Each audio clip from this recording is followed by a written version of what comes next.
9998，10000。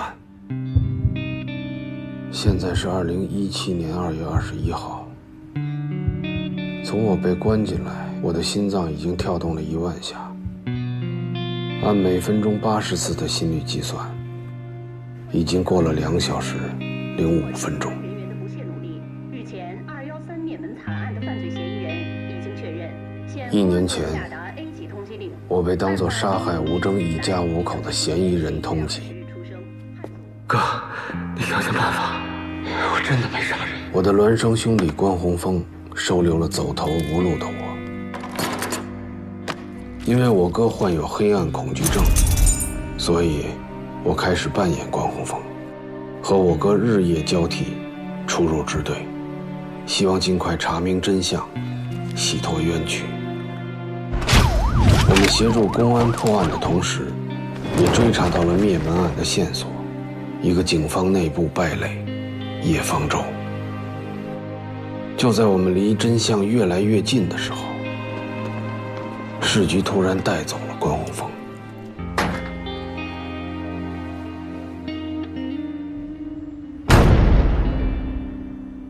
现在是2017年2月21日15时10分。市局为什么要抓关宏峰？这2个小时，我排除了其他所有可能性，唯一剩下的，就是我们换身份的秘密暴露了。哥，你怎么还不回来？天马上就黑了，我们现在交接吧。出什么事了？这个戏还得演下去，多一个人知道，就会添很多不必要的麻烦。被询问人，来，请说一下你的姓名和出生年月日。他们不知道我是关宏宇吗？关宏峰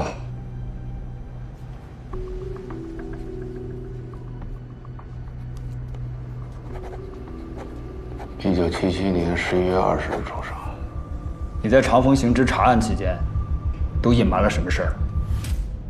隐瞒的事，说的不就是冒充我哥吗？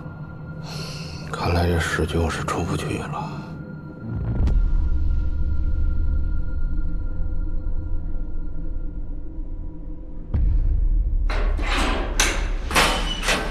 陆局，陆局，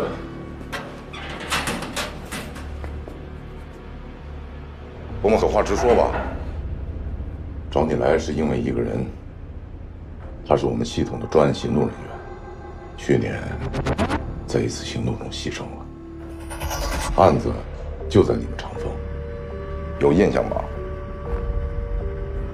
吴征，我猜的没错，我们暴露了。去年你们支队配合市局的刑侦总队，破获的那起孟仲谋、金山集团走私军火的特大要案。金山集团不是吴征啊！你还冒险潜入了金山集团内部，那你还记得长风情之为什么会被牵扯到这个案子里来的吗？林佳音，我知道他是不可能辩解的。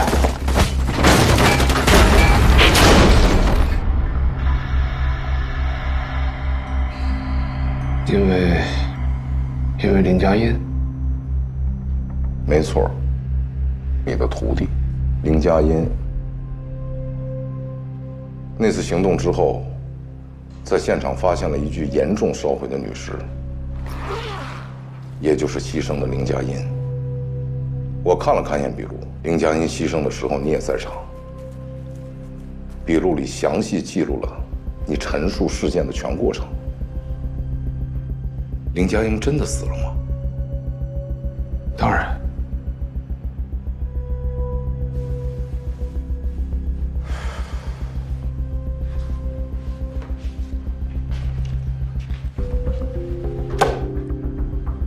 你说的没错，他是牺牲了。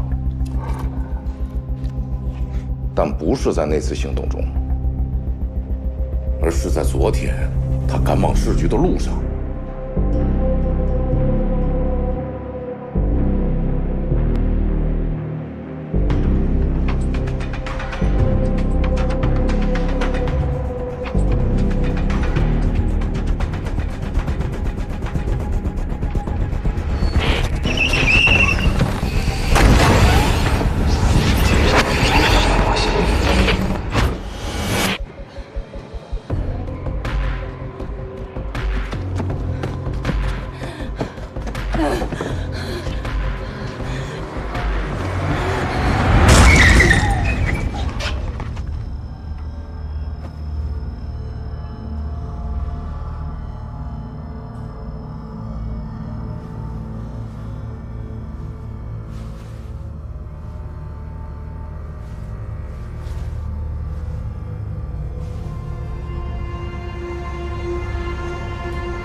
关洪峰，我现在命令你，马上把事情的来龙去脉一五一十的跟我解释清楚。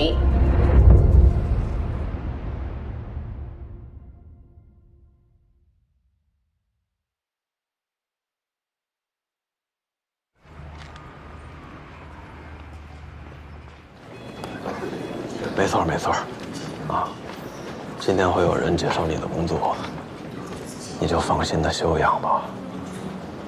老关那边一有什么消息，我立马通知你。放心吧，杨楠。哎，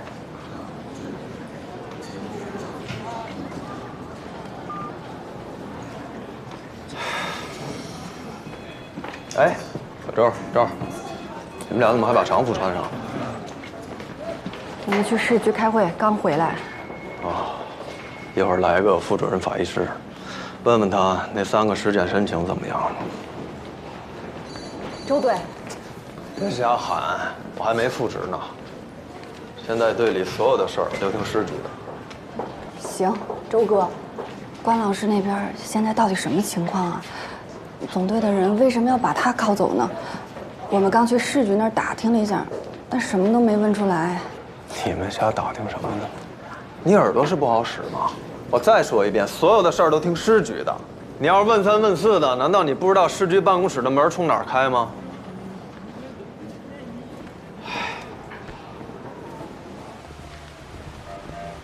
你说你跟林佳音共同谋划，制造出一个假死的骗局，目的是在身份可以得到保密的情况下，暗中追查叶方舟的犯罪团伙及其背后的势力。是。那好，我来问你，除了你跟林佳音之外，还有谁知道这件事儿？没谁知道了，要不然怎么谈得上是保密呢？从一般的逻辑上来讲，你这话听着倒也合理。可问题在于，如果只有你们俩知道，现在林佳音已经不在了，谁来验证你的话呢？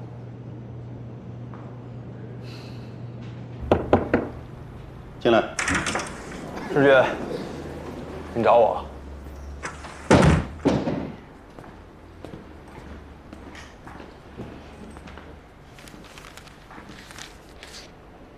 周全，我在这儿现在就是临时代理一下，估计过不了多长时间，市局对你的正式任命就会下来，所以今后咱们就不绕了，工作上的事儿就是我对你。啊，这任命我还没下来，我现在这不合适吧？别来这套了。就你长风支队现在这个烂摊子，想把我套这儿，想都不要想，我市局还有好多事儿呢。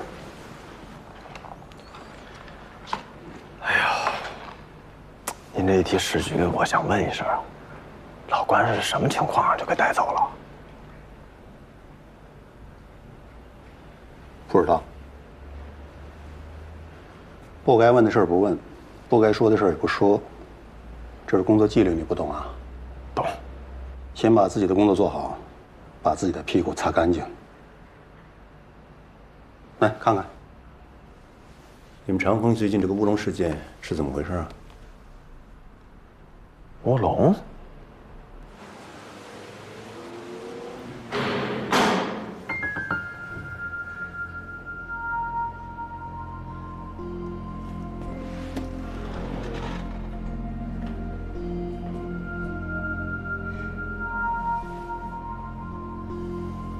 不是，那按你们俩的意思，就是现在躺在那儿的71号尸体，就是69号消失的那具尸体。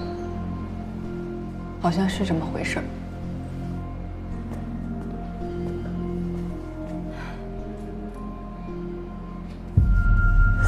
那会不会是医院那天专柜的时候搞错了吧？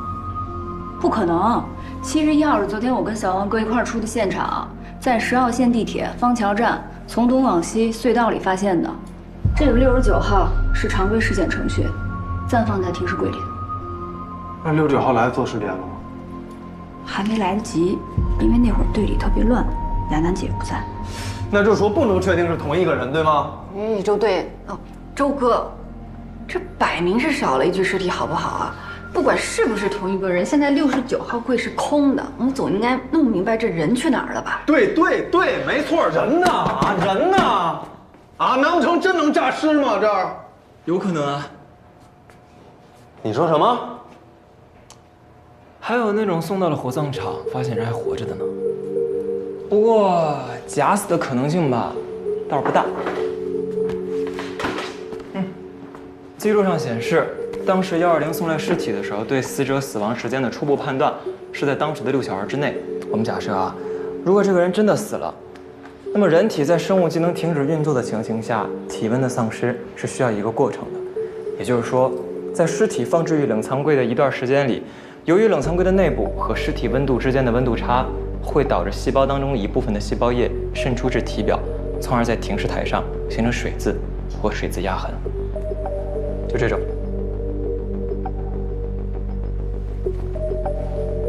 但是，如果人没有死呢？天哪，真诈尸了！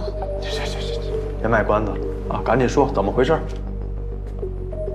我们假设这个人他如果没有死的话，那么冷藏柜里的低温环境会促使他的生命系统加速的运转。在周围温度发生急剧下降的初期，我们进化而来的生存系统呢，会促使血液循环加快，以维持体温。直白点来说，就是这个人刚送来的时候，他只是死机了，我们把他放到了冷藏柜里，系统重启，刚好这个门又可以从里边打开，他就跑了出来。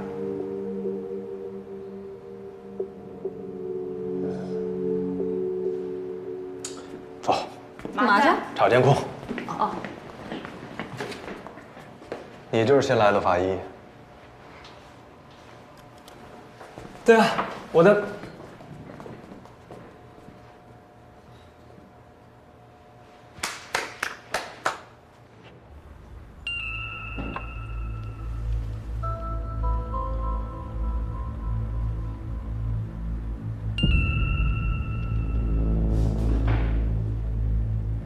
您接着往下看啊。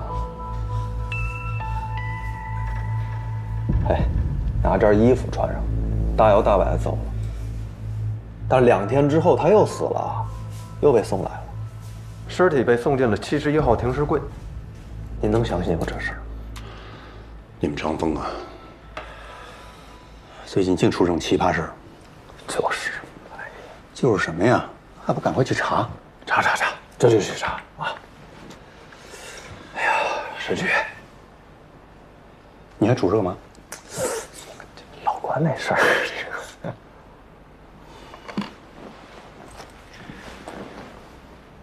跟你说了吧，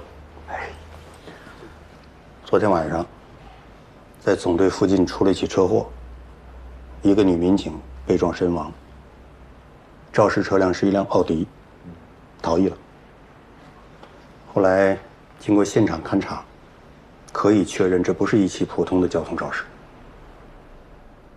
而被撞身亡的女民警，就是前一段时间被关文峰确定已经牺牲的林佳音。林佳音，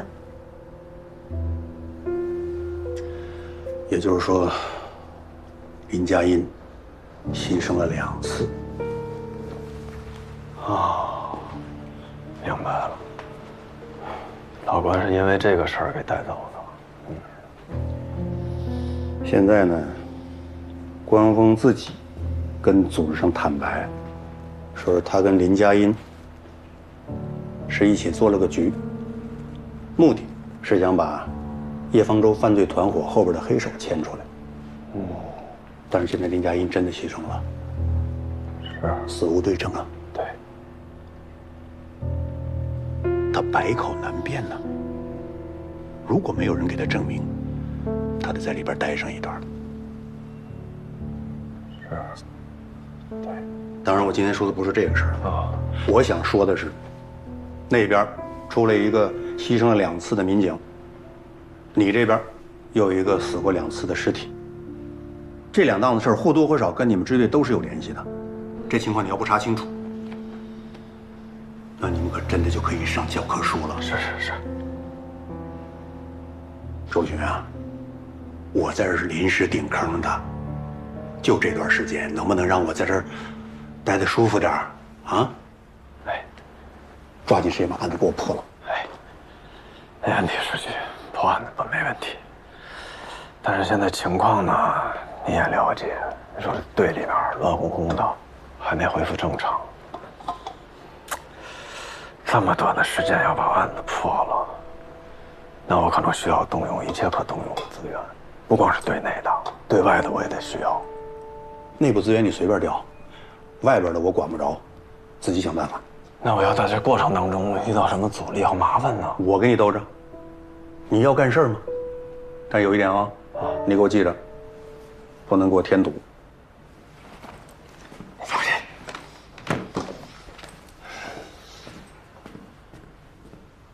再见。陆局，笔录给我。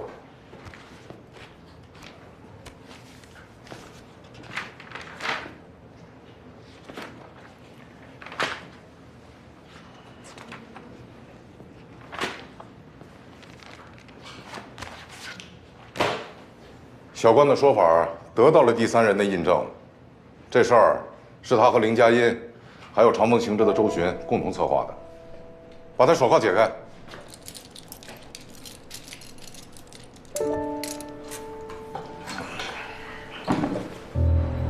周巡，你小子连个招呼都不打，就他妈这么干啊！我不管你跟关洪峰是不是合计过，就这个事儿，你们什么时候跟我报告过？你现在这么说，陆局一个电话打过来，你不是逼着我撒谎吗？你别，书记，您别着急啊，我这真没撒谎啊！我和老关这个充其量也就是瞒报嘛。再说了，这事儿我之前真跟你打电话汇报过，您可能事儿多忘了，对。混账东西！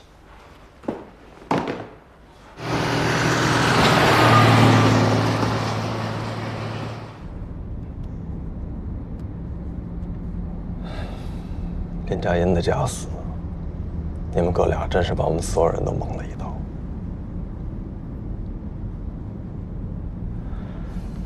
他那天晚上到底是怎么回事儿？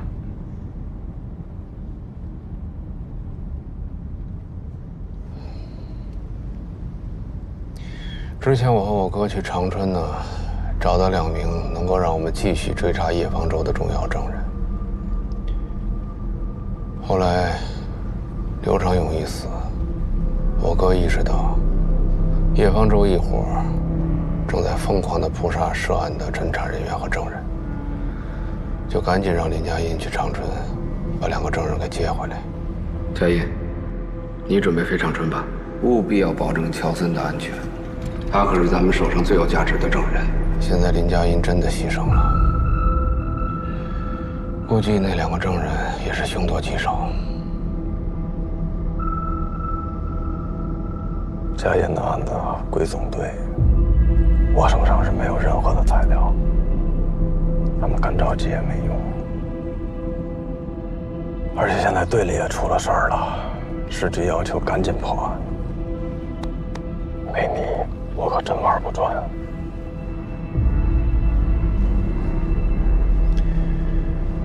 你说的是没我呀，还是没他呀？啊，看你这话说的，你觉着呢？你赶紧去和你哥见面，我也就能给你们10分钟的交接时间，你们哥俩好好的。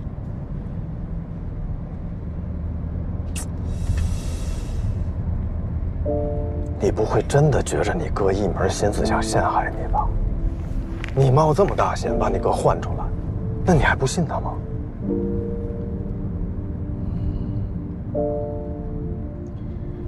我哥因为几年前办案中遭遇的伤害，患有严重的应激障碍，他无法身处弱光或黑暗环境，否则就会爆发感光性癫痫的逆反应。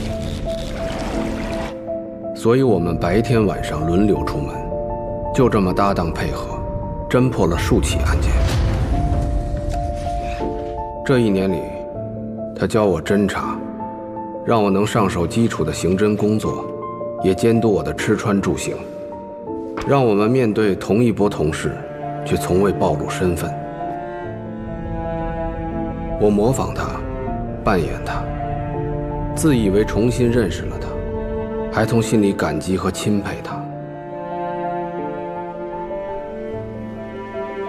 但我怎么也想不到，陷害我的人就是他。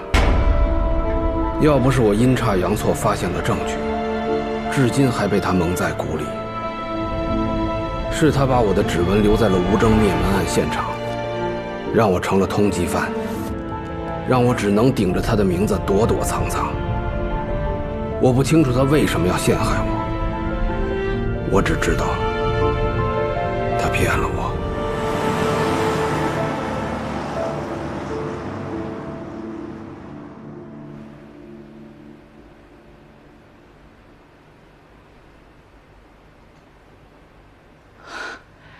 我说什么来着？让你别着急吧，人都回来了。我看看票。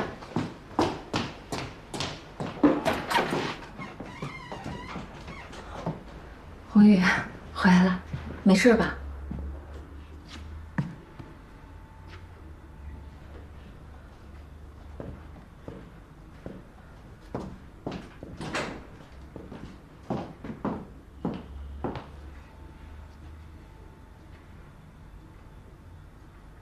为什么在这交接？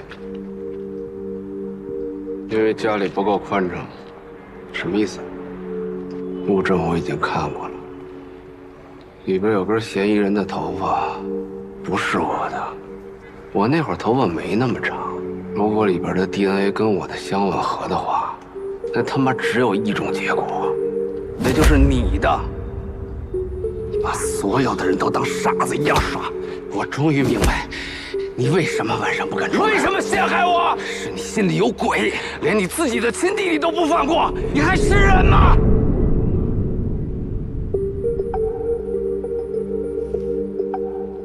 啊，那行了，你们哥俩聊吧，我得先回趟酒吧，别出来着急，连门都没锁。你们聊啊。慢着点啊。哎。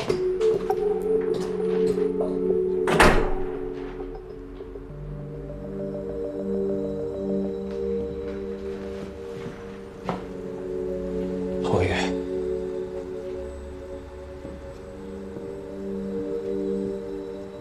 你是怎么出来的？怎么出来的？全虚全影出来的，用不着你担心，一根头发都没伤着。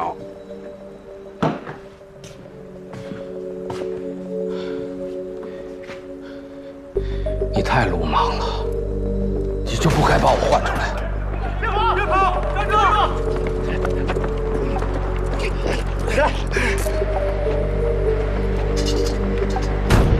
你根本就没跟市局那些人打过交道。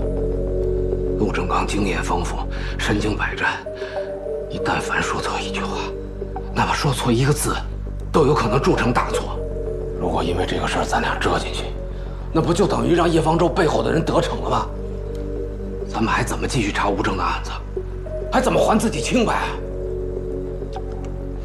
你说没错，啊，我确实没跟市局的人打过交道，可我人就出来了。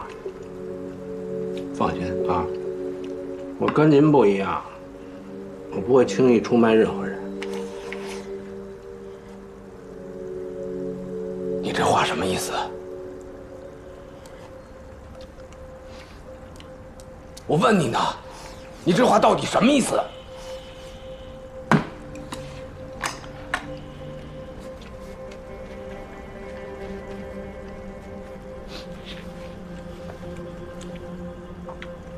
什么意思？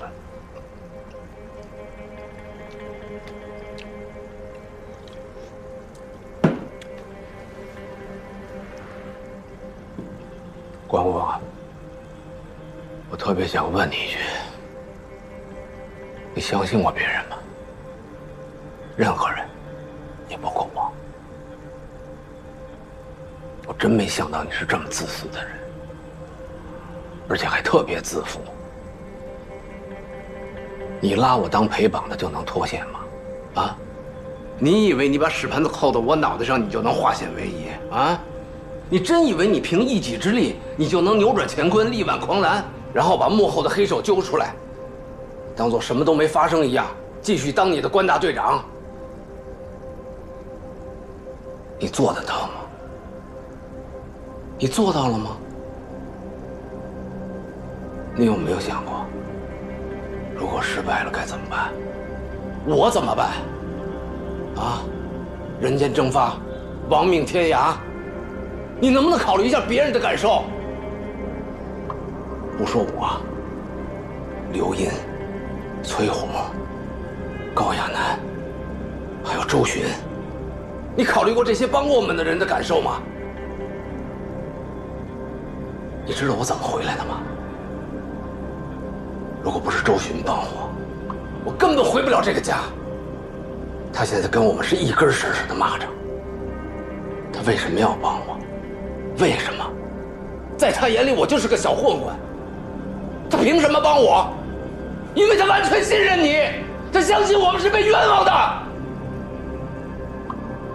关洪峰，在你眼里，这些把脑袋别在裤腰带上，但还是要拼命帮我们的人，是不是只是招之即来挥之即去的工具人？你这辈子相信过任何人吗？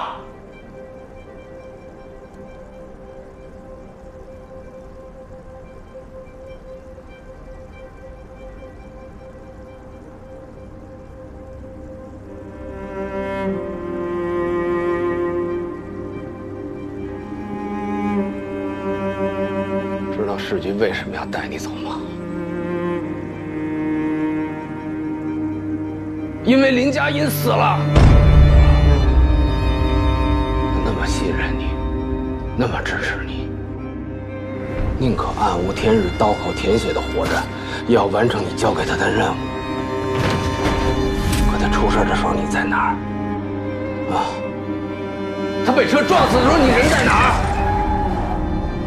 你救得了他吗？你保护得了他吗？你是不是黑暗恐惧症又犯了？你还要借着这个理由逃避多久？你打算一辈子都不面对吗？你拿我当陪绑的就能脱险发生一样啊！继续当你能不能考虑一下别人的感受？操的我敢，要完成你交给他完全信任你，他相信我们是被冤枉的，跟我们是一根绳上的蚂蚱。他被车撞死的时候你人在哪儿？挥之即去的工具人，你做到了吗？你保护得了他吗？你这辈子相信过任何人吗？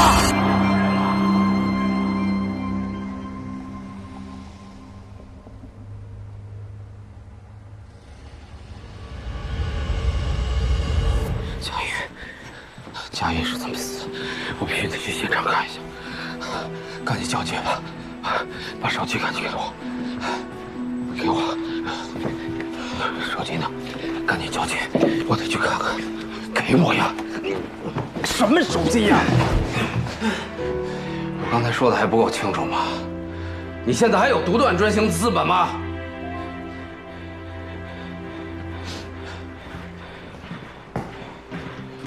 在你想清楚自己的问题之前，咱俩不再是合作的关系，不再有任何的交接和替换。你能做到的，我也能做到。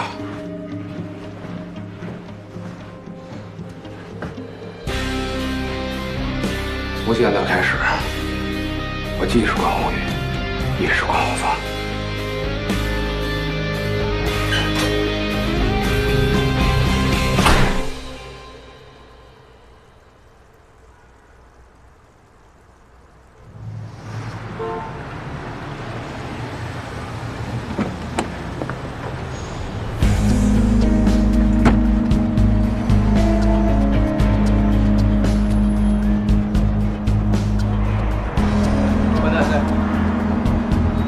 这地铁站有多少个出入口？4个。每个出入口多少个摄像头？一共5个。师傅，来了。好像过去了。关仔，这边。哎呀，老关来了，来，快进去。红雨都跟你交底了吧？啊，从今以后咱们就是一条绳上蚂蚱，你跳我也跳。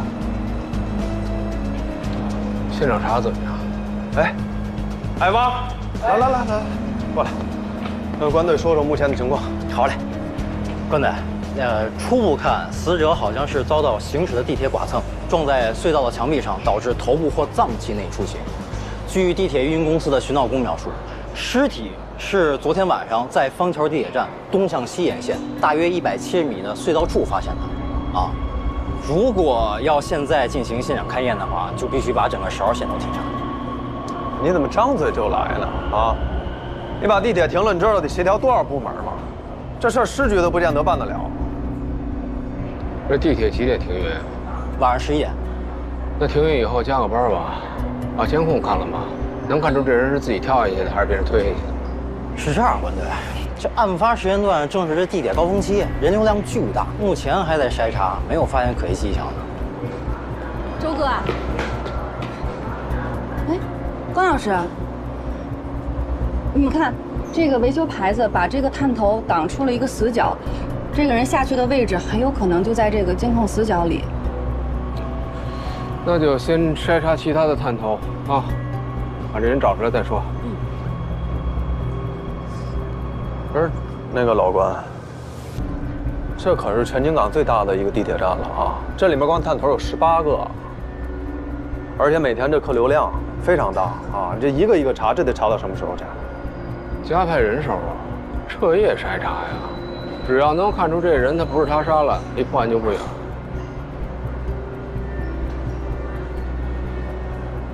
行，你们俩召集人手查监控。啊什么啊？快去！哎，所有人去监控室。那我就……哎，你等会儿。一来这儿，我想起2年前那案子，也是在这儿，是不是？情况差不多。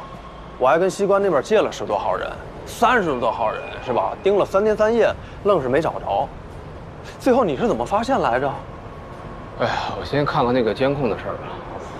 看什么看？啊！不是我在车里跟你说那么多，是不是都白说？看着。废话！我告诉你，你知道关洪峰之所以是关洪峰，重要性是什么吗？就是在我们没有思路的时候，他能开拓我们思路，能给我们新的方向和新的想法。我告诉你啊，放心，我哥能做到的，我也能做到。哎，那什么，尸体不都拉回队里去了吗？啊，回去看看情况吧。先让他们筛查。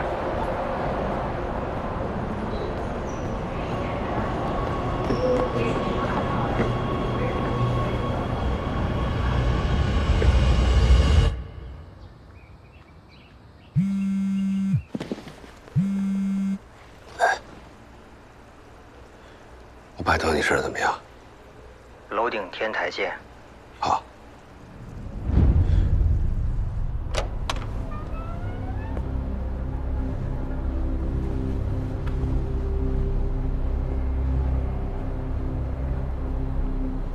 连佳音的尸检报告和现场勘验记录我看过了，验尸显示，我没有看过第一手材料，你跟我复述也没什么意义，直接告诉我你的推论就行。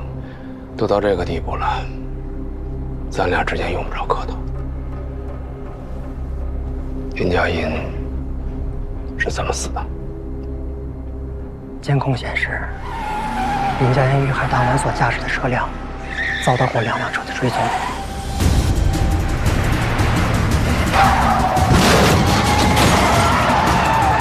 他们是在东湖路主干道将林佳音的车逼停，致使他被迫弃车，逃入路回头胡同。我认为，在他进入路回头胡同，逃往刑侦总队附近期间，与追击者发生过多次打斗。因为他的身上除了车辆撞击造成的致命伤害外，还有多处防卫伤。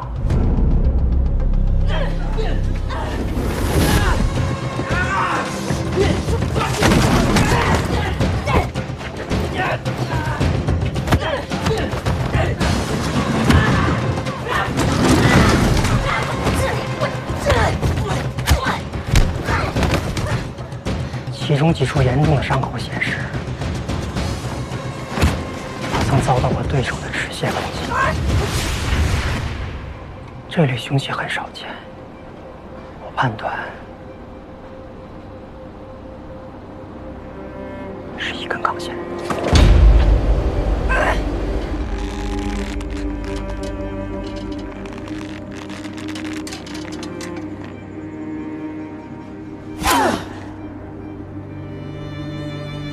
一根钢线。你和你身边的人都处在巨大的危险之中，你还是早做打算。保重。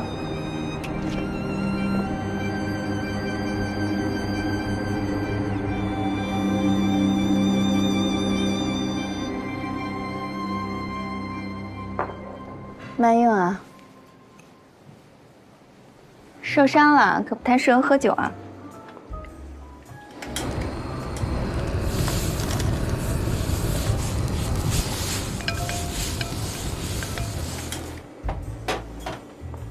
应该不会留疤吧？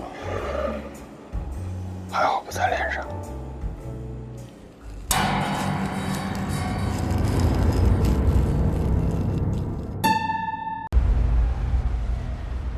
我跟你说啊。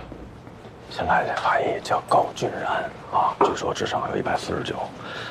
刚刚我跟他照了一面，属于那种情商低、无节操、无组织、无纪律的那种啊。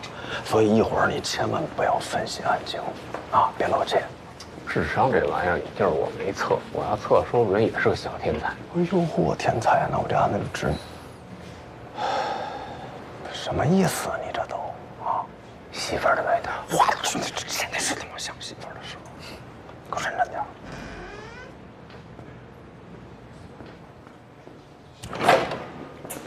老高，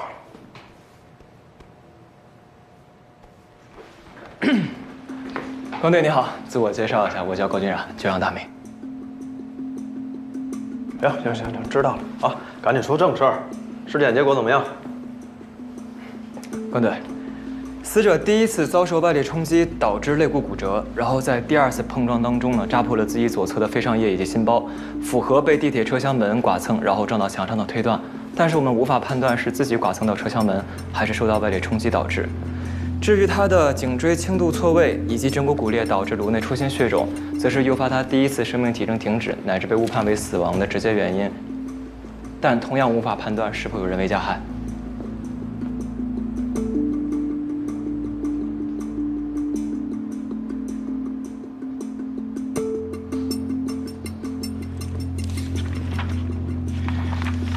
我看这上面说他左手这俩划痕是怎么弄的？根据伤口的深浅以及形状来看，应该是被玻璃制品划伤的。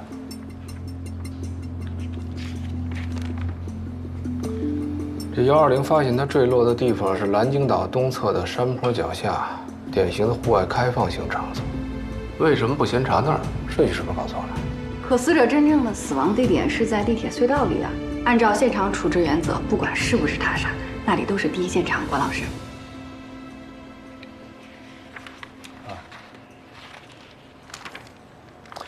被害人的衣物和随身物品呢？我看一下。在这儿，死者第一次和第二次所穿的衣物都在这儿。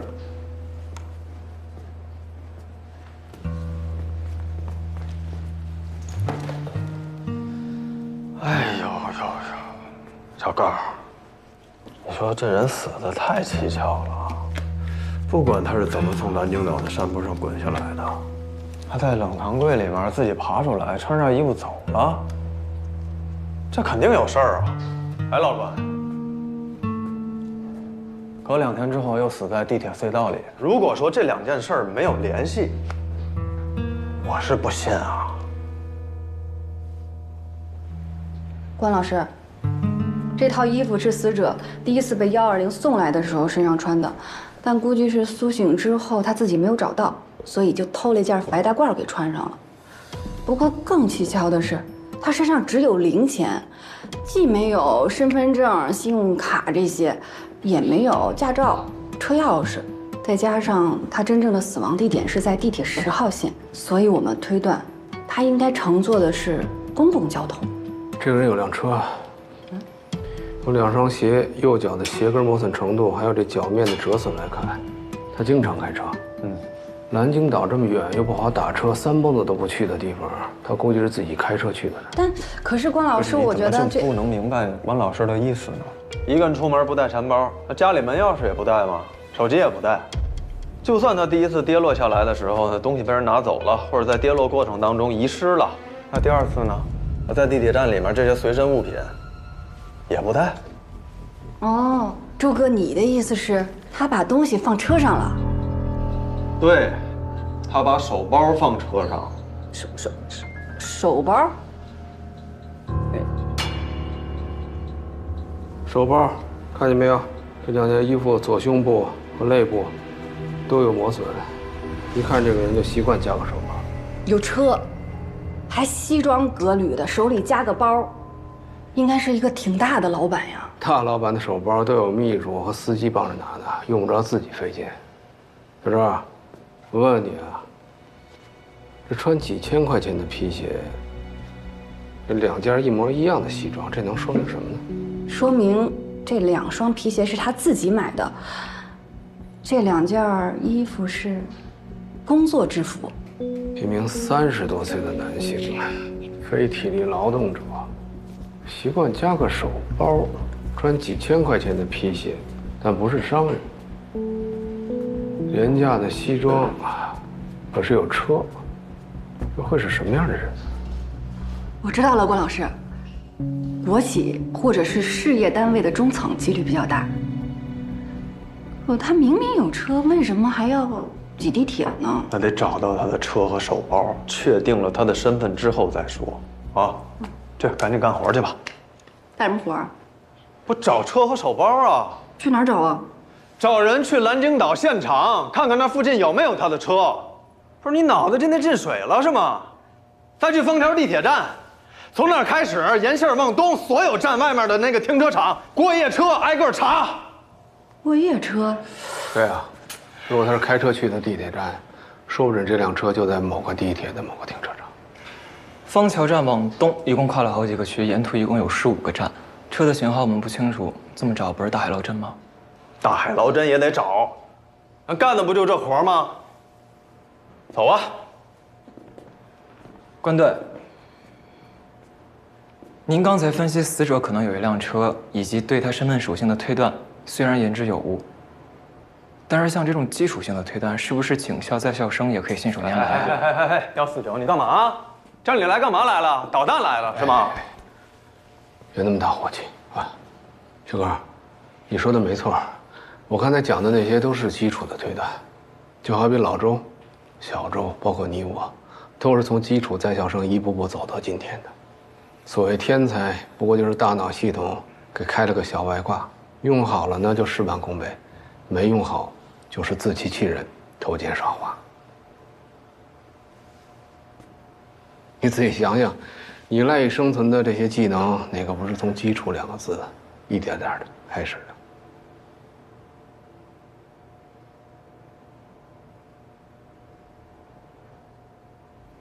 你说的对，关队，我会好好反思，虚心改正。没有客气，走吧。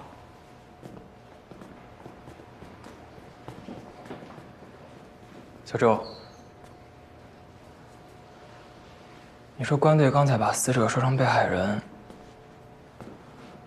是在故意考验我吗？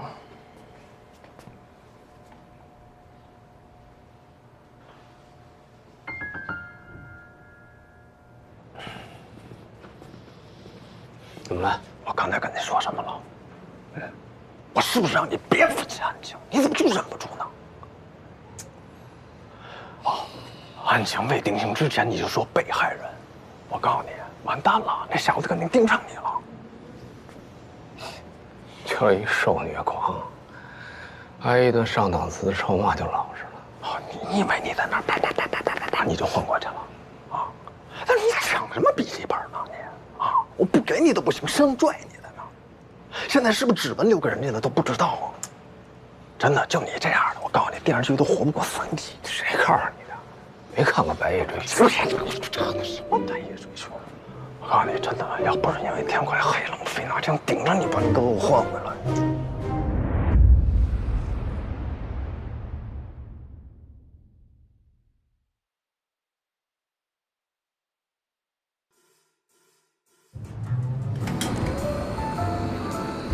受伤了，可不太适合喝酒啊。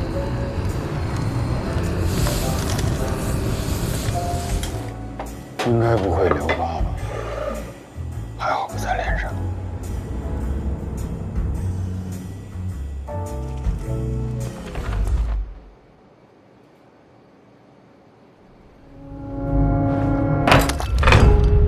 不用管它，再美的曲调也比不上人体发出的声音。就像现在，能听到吗？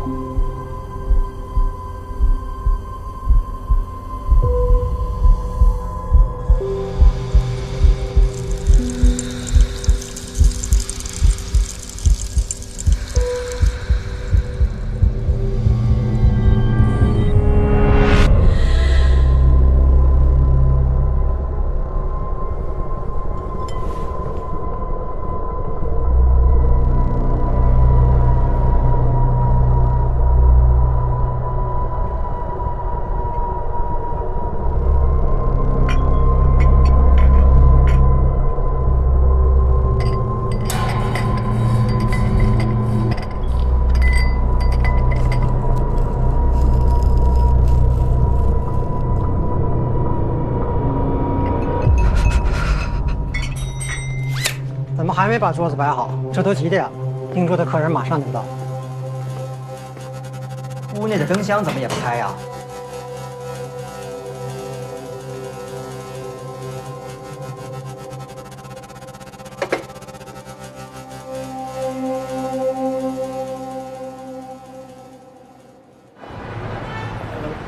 白老官，现场既没有发现血迹，也没有其他任何的发现。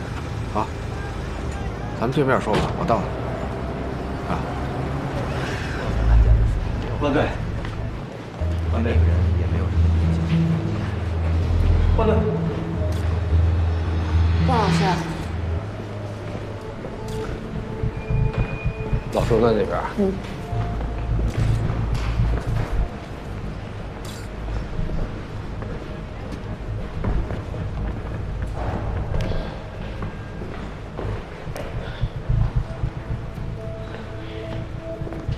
怎么样？不怎么样。这都超过24小时了，没人报案吗？目前咱们辖区没有人报案，死者有可能是居住在别的辖区。等天亮了吧？天亮我给市局打个电话问问。南京岛那边有什么进展？南京岛那边除了发现了车轱辘压过的痕迹之外，目前还没有任何别的发现。那黑灯瞎火的，荒郊野岭，不比城市。我叫他们先把现场保护好，我又调了几个人过去继续勘查。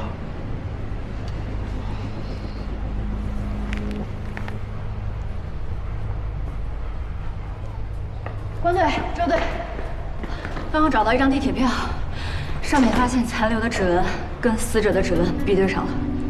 哪儿呢？能不能查着这票上的信息？高哥已经在查了。查到了，这是一张短途单程票，收出站就是这一站，刷卡进站时间是20点59分。那可太好了，只要查方桥站周边就好了。这人用的是单程地铁票，而不是公交一卡通。说他平时开车极少坐这个公共交通工具，那赶紧的吧。我带人上去查一下周边的这个停车场，你带人继续筛查监控啊！别，老官，我觉得你眼神比我好，脑子也比我清楚。你们仨去查监控，找人；我和小周去停车场去查车，好不好？完美。就这样，小周，我们走，你们俩别愣着了，快点啊！哎，跟班都注意，所有人都撤到方田地铁站来啊！查一查周边3个收费停车场啊，还有划线的车位啊，以及周边所有那个小区里面的过夜车。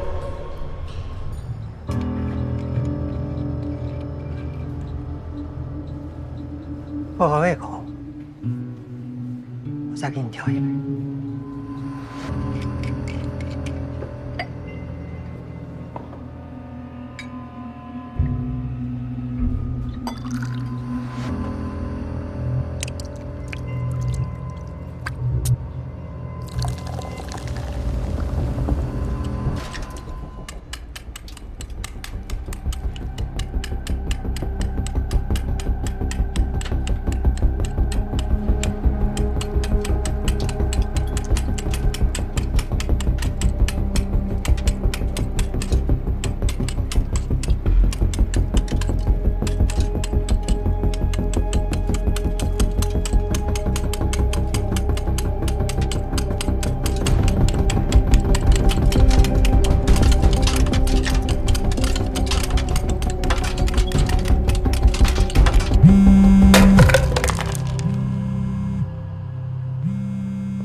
哎，海斌，你说那个是在海丰桥哪儿来着？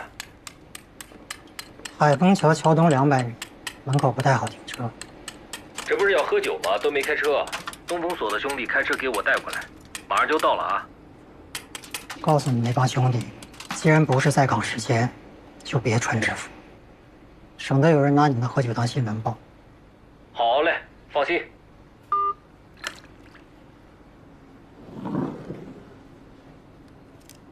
恐怕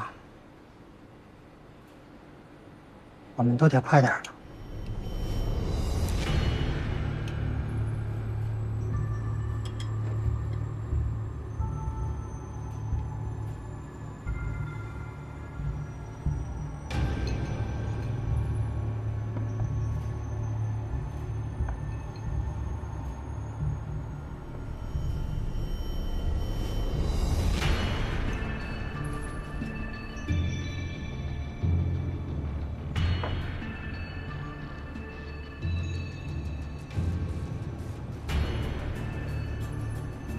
今天扫兴了，这次算我的，下次再给你扫。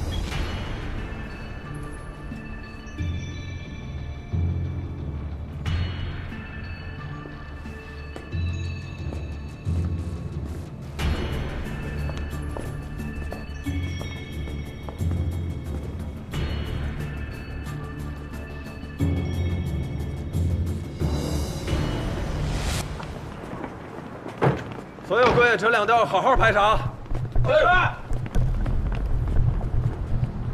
帮我看看这个黑色 SUV 几点到的？这个应该是上午10点多到的。哎呀，那边好像还有一个白车吧？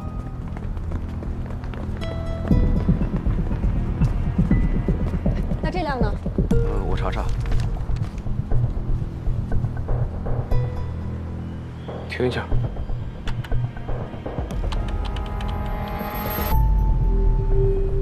这不就是那死者吗？顺着这个点往下查，看看他从进了这个地铁以后，一直到死在隧道里，中间到底干了些什么。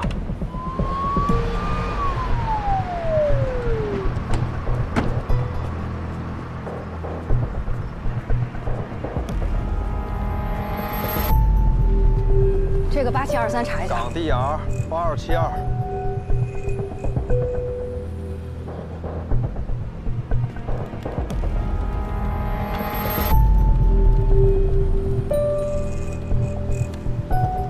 带我去那边再看看。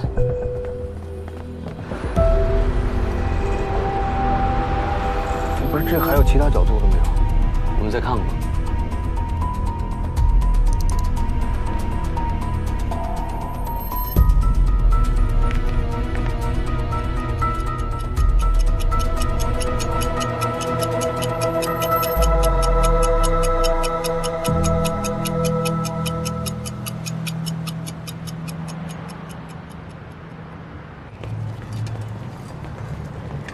要不要一块吃点早饭？啊？不去了，困死了。那行，那抓紧时间赶紧睡一会儿去吧。啊。好。有事电话我。啊好。走了。啊，慢点。辛苦了，关队。哎。哎，老关，你那边查怎么样？过去车辆全都查了啊，没有。不是，来一个这个。好嘞。要我说呀，你给你哥打个电话，问问他，看看他那儿有什么建议。那没得说，我先挂了啊。不是，就你那档子事儿，是不是你哥设计的你？那还没坐实呢，对吗？咱抛开这个不讲，咱就说查案子，你哥经验比你多了吧？他经手多少案子？说句不好听的，你啊，现在说什么都不好听。怎么着？离开我哥，你们还破不了案了？行，我不说了，行吗？兄弟，我跟你讲啊，我也不容易，啊，我自己的这摊子事儿，现在还不知道怎么回事呢。市局到现在还都没给消息呢。哎，行，不跟你扯了，挂了啊。哎，好嘞，一共10块啊。嗯，谢谢啊。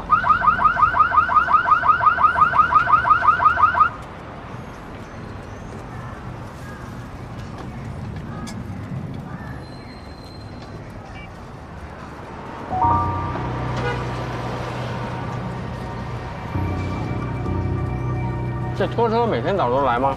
啊，您说这事儿啊，待会儿是高峰期呀，这全是人，这个地铁周边的违停车呀，全都堵满了。这7点前呀，这个交警啊就会来把他们都拖走，每天都这样。现在这些人啊，都有侥幸心理，以为没有监控就拍不着他们。对呀。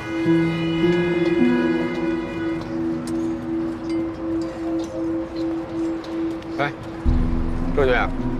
如果死者头天真的是开车来的地铁，而且停的是违停的地方的话，我看这地铁早高峰，交警都是把违停车拉走啊。那他这车会不会就在咱们辖区那交警支队的停车场呢？行，你小子可以啊，不愧是老关的亲弟弟啊，有点他的风范，至少有他的1/10。你还想听什么？我再夸你2句啊！哎，别那么多废话了，赶紧查吧啊！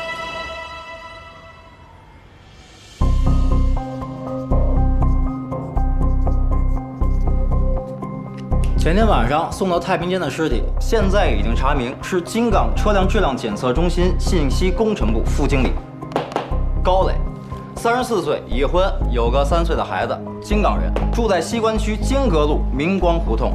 他人前天晚上在和高磊单位联络，确认其下落不明后，向天福街派出所报了案。结合西关那边提供的信息，高磊失踪当天驾驶一辆他名下的白色日产越野车去单位上的班。据单位的同事反映，最后一次见他是在2月20号晚上7点半左右，在单位停车场看见他拿手机打着电话。当天晚上地铁停运后，方桥地铁站附近的巡道工在0点前后发现了他的尸体。经法医确定，死亡时间是当晚的21点至22点。事发当晚，高磊驾驶他这辆越野车去了方桥地铁站，把车停靠在了地铁站附近的路边，车辆属于违章停车。通过协调，辖区交警支队已经找到高磊所驾驶的那辆越野车。清场车的记录显示，他的车是在次日的凌晨4点54分被拖走的。由于我们现在还没有找到车钥匙，所以只能拜托交警支队把他的车拖来咱们队。高磊进了地铁站之后，花了2块钱买了一张地铁票，是最低金额的短程票。再加上他把车临时停在了地铁站的附近，那么应该是有2种可能性。一种就是他真的想坐地铁，另一种呢，他只是为了进站。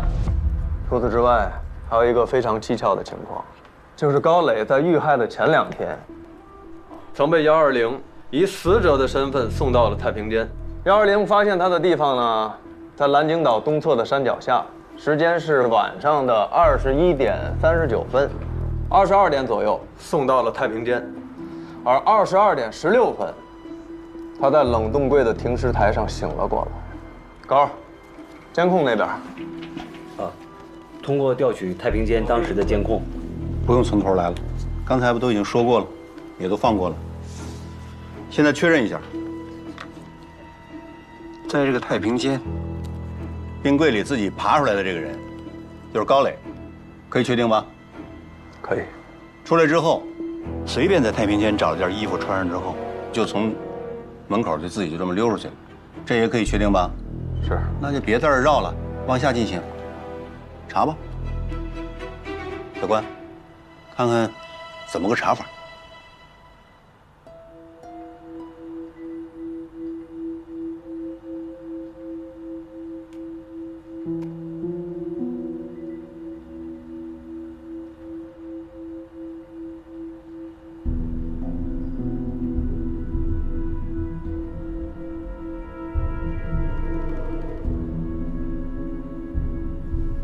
哦，技术队那边想办法把他车弄开，啊，他随身的包很可能在车里面，然后再看看他车里面有没有 GPS， 有的话把他的行车记录全都调出来。外勤探组去他的单位和他的家，查查他的社会背景和社会关系。留在地铁站调度中心查监控的那些人还留那儿接着查，重点查一查和高磊接触过那个可疑的人。我们一定要尽最大的可能还原他从假死到真死之间这段时间里面到底发生了什么。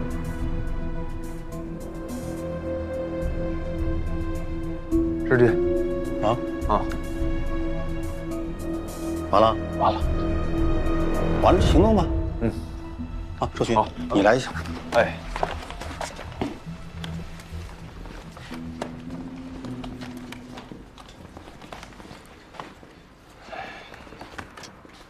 监控这边还得你去盯，是吧？那昨晚上你盯了一宿，你最了解情况，别人弄不了这事儿，是你，你得辛苦辛苦啊！瞪大眼睛，最后就哆嗦了。哎呀，辛苦了啊！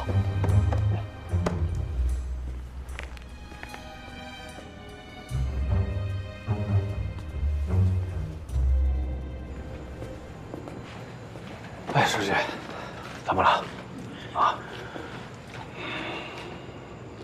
周旋啊，市局这个正式的人事任命下来了啊，任命你副支队长。说是这个支队长的人选，到岗之前我还得在这儿继续给你们当这橡皮图章。说实话，这个事儿我觉得，哎，没事儿，真的，您把，我对这事儿可无所谓，真的。这有什么了啊？再说我这今儿就是这不挺好的吗？我这性格您了解的，啊。再说了，老关那档子事儿，没少给您添麻烦。哎，这事儿说了，哎，都是为了工作，对吧？你说人家有问题，叫去调查，人查完了，没事儿，是啊，对不对？过去的事儿都是为了工作，这一页就翻过去了。哎，眼下当务之急。我觉得你们还是要尽快把这个案子结了啊！您放心，保证完成任务。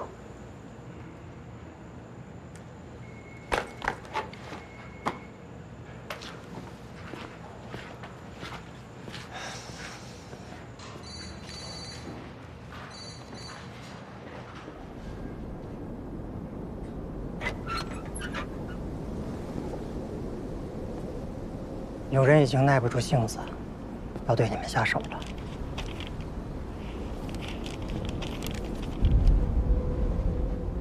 此人手上有伤，左边袖口里藏有东西，应该是某种武器。除此之外，我查看了他拿过的酒杯，没留下任何指纹。那个酒吧开在街面上，确实容易暴露。我建议，还是先关一段时间。走了。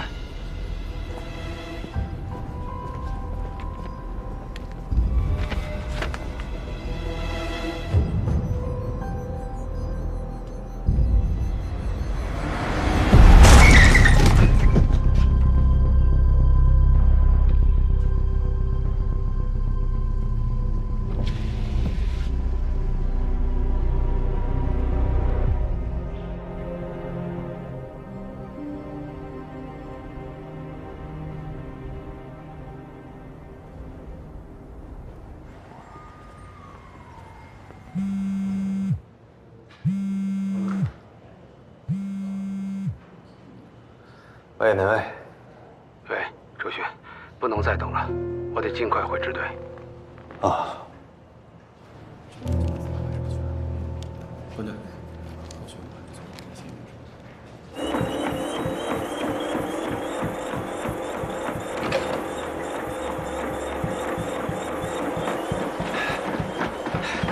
嚯，够乱的啊！什么情况？哎呀，说咱们单位够实际的啊，这降个万职，这屋小了一大半。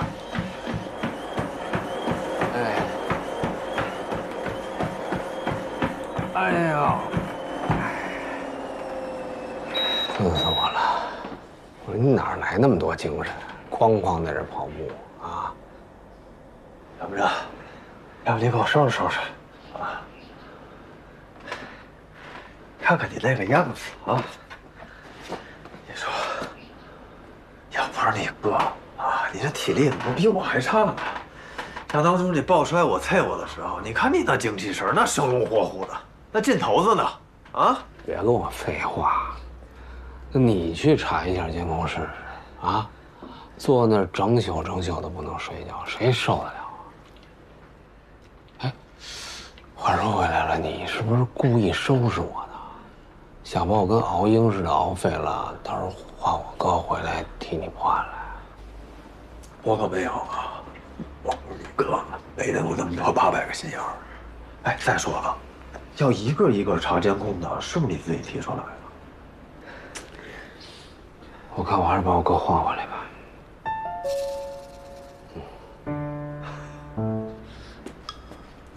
要死你有格局啊！嘿，我没格局，赶紧的干活。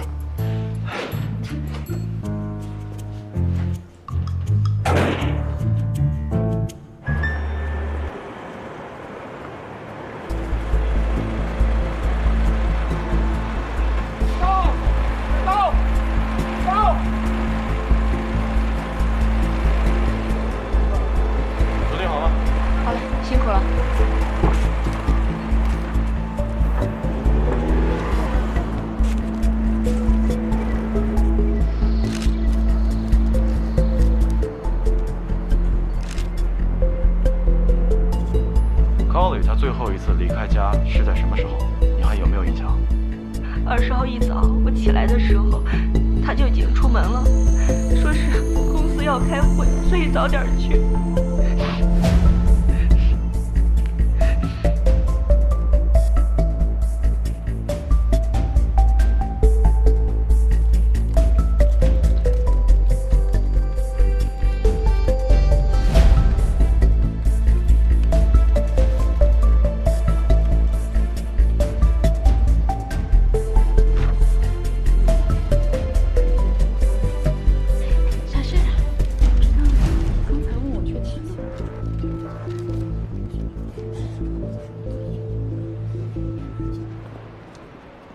据我们走访调查得知，高磊的社会关系还是挺简单的。他的爱人石玲在金港市第5中学担任教师，目前他们有一个3岁的儿子，叫高宇欣。他们夫妻2人呢，感情一直都挺好的，家境也很殷实。他还有个亲弟弟叫高栋，比他小3岁。医科大学研究生毕业之后，直接去美国读了博士。毕业后回国工作不到1年，又返回美国去了。办的是工作签证，目前我们在尝试与他进行联系。高磊单位什么情况？据高磊同事讲啊，高磊在单位人缘很好，有求必应，定点上下班也没有什么不良嗜好，而且他每个月都是满勤。但是，官人，你看这个，在我们调查中呢，发现最近还有一个人无故缺勤，名叫张亚红。他最后一次在岗的时间是2月18号，也就是高磊假死那天。而且这个张亚红是高磊弟弟高栋的未婚妻。未婚妻？对，他在这个金港车检已经工作3年了，是财务部的一个出纳啊，普通家庭，28岁。这人呢？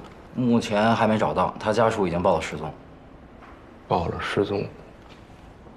关队，您看一下这个，这是在他后备箱里发现的。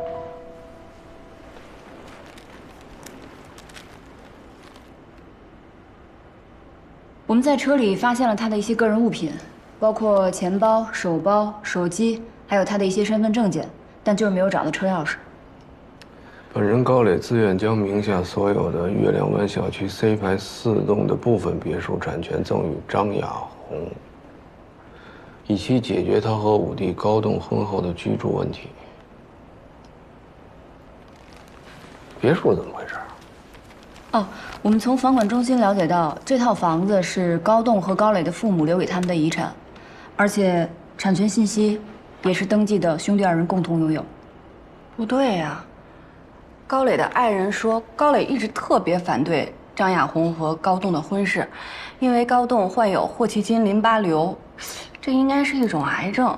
所以高磊认为张亚红明知道他有这样的病情，还要执意和他结婚，就是在意图谋取他们高家的财产。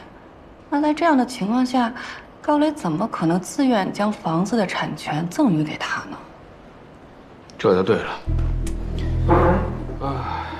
刚才听大家描述这个高磊呢，我估计这高磊肯定有什么把柄在这个张亚红手里边，所以才被迫签的这个财产转让的这个协议啊。张亚红，财务出身，肯定是精于算计，但家境是一般的，估计没满足这一半的房产，所以对这个高磊啊，又提出了更多的要求。高磊无法满足，然后两个人就相约蓝鲸岛商谈这个事儿，可能是发生了争执，又意外出现了这个高磊，坠崖假死这个事儿。高磊醒过来以后呢，肯定是不希望同事和家人知道啊，也怕影响单位的正常工作，所以就从这个太平间里偷偷的溜走了，也没敢声张啊。然后再次回到了蓝鲸岛，把车开走，第二天正常上班。那张亚红肯定是以为高磊死了，所以为了免受牵连，消失了一段时间。等后来他发现这个高磊没死呢，就要挟和高磊在芳桥地铁站，也就是我们看到的那个监控那个盲区，跟高磊接触那个人应该就是张亚红。可能两个人再次发生了争执，还是没谈拢。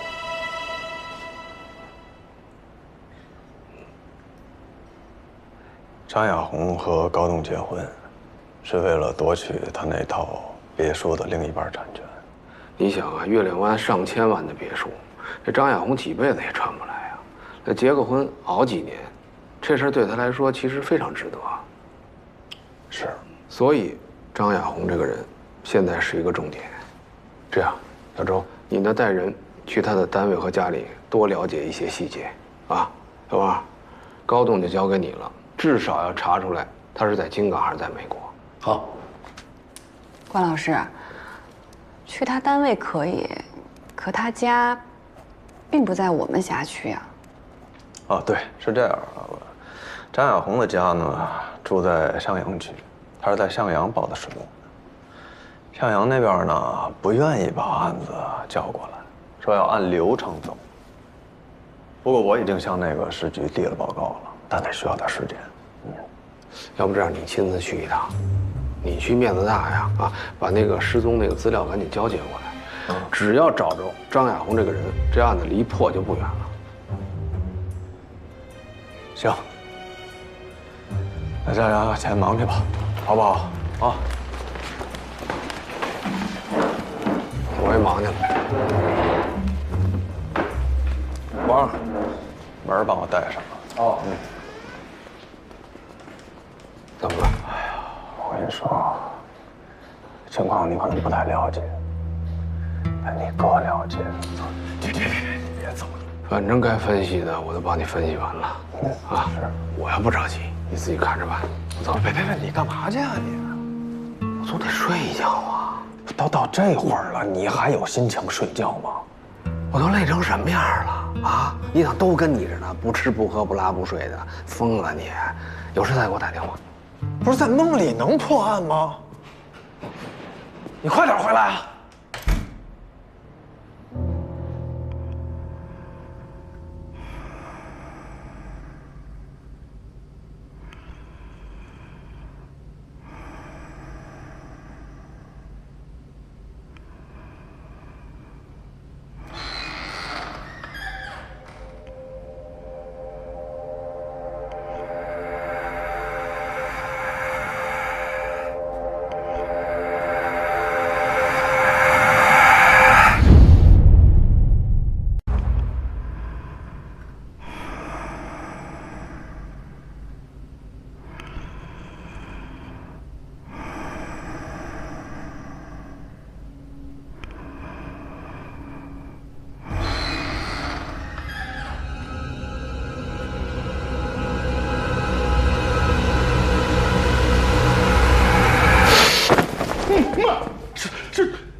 你这段时间你是太累了，梦着啥了？是咋的了？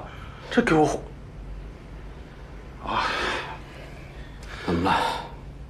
不，你刚才睡觉之前吵着自己饿了吗？我这不在那边给你做菜呢，最后一个菜马上出锅，赶紧醒，盹出来吃饭啊！这喊你起个床，还给我吓一跳，这。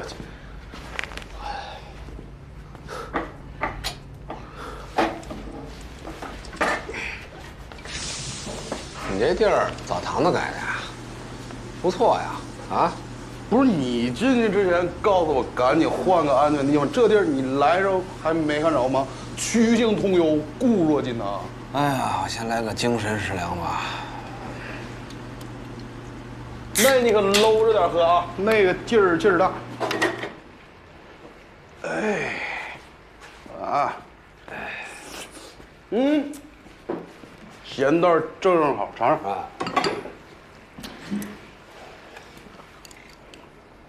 来，哎，看个东西啊，大胖小子，前两天送他们娘俩的时候拍的。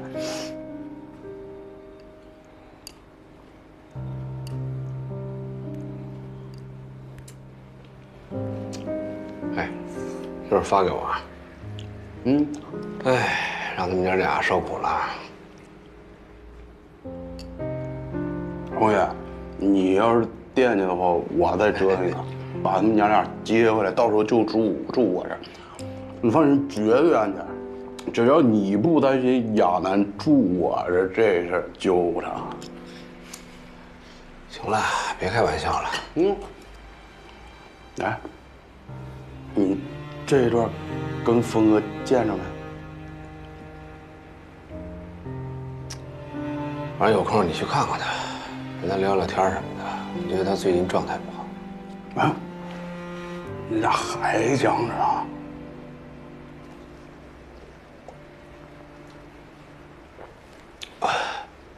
未来这段时间呢，长风刑侦支队这关老师呢，就只有我一个人啊。我哥暂时先不参与了。就你哥那一摊，你自己能盯得了吗？盯得了吗？了吗是谁呀？了啊！我还告诉你，我这刚一上岗就帮他们破了一案子。那你自己给破一个案？那你你等，别自己喝呀，这杯得敬你啊！神呢，关老师，我干了啊！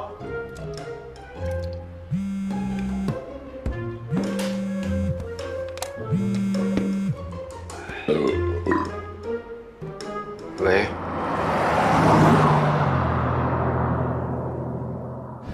这个什么呀？就是小周重新查张亚红工位的时候，在他抽屉里发现了。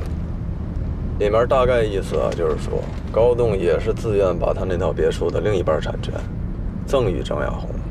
怎么样？我没说错吧？啊？那关于这个张亚红失踪的资料，向阳那边怎么说？他们已经送过来了。那行吧，那赶紧发动这个全队的资源，把人找出来。人我们已经找到喽。这么快？赶紧的，会会。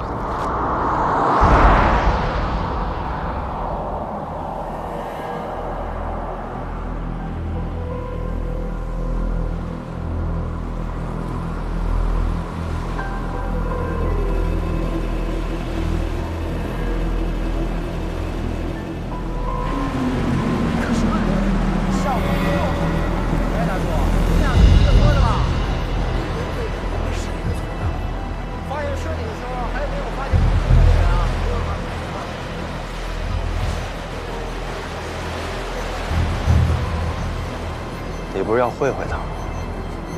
啊？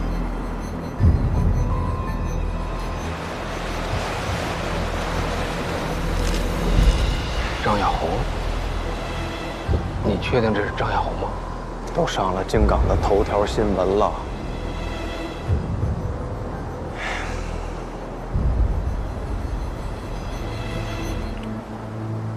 告法医，你不需要留在现场吗？情况不是已经很明显了吗？脖子上的指压痕迹应该是被掐死的，也就是机械性的窒息。根据尸体可见裸露的皮肤上尸斑的移位情况来看，这并不是第一现场。不过抛尸时间跟死亡时间应该相差不过2-3个小时而已，而且尸体被海水泡发的腐烂程度，死亡时间应该是3到5天之前。关大神探，这次可能要趴菜喽。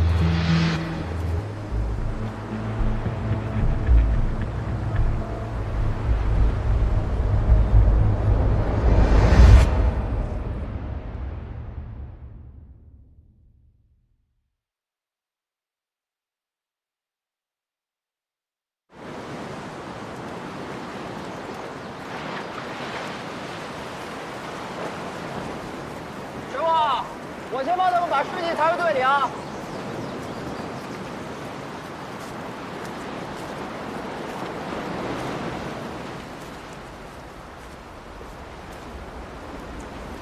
说说，有什么想法？啊，目前来看。 很有可能是高磊杀人抛尸，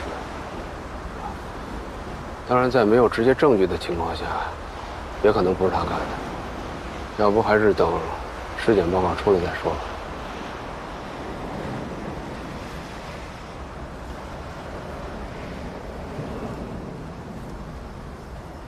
高磊开车爬了个坡，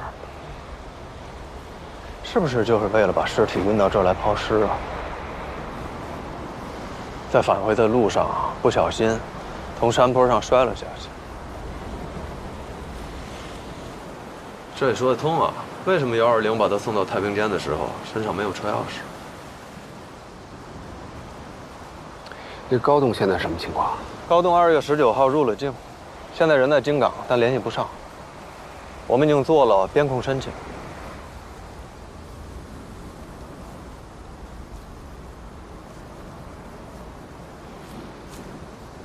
我不是找你茬儿啊，我们的案子虽然也在往前推进，但是你有没有觉得是东一榔头西一棒槌？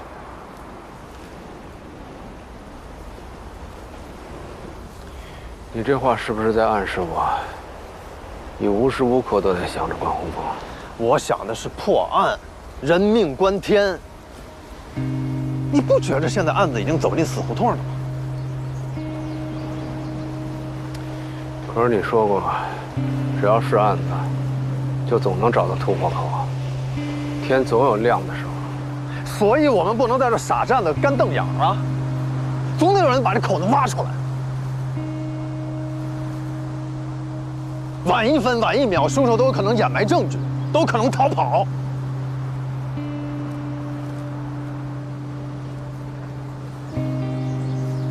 这个人只能是你哥。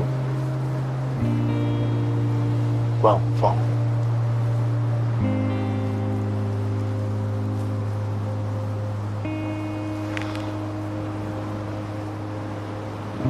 我去那边看看。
周旋，你跟关洪峰到底在捣鼓什么？啊？高磊的案子还没有查出个所以然，怎么现在突然冒出个尸体啊？你们想上热搜啊？是不是不想干了？啊？还是没拿我这个橡皮图章当回事儿啊？我告诉你，现在局里面领导电话我这都快打爆了。再给你2天的时间，赶紧给我查清楚，不然给我卷铺盖一点，走人。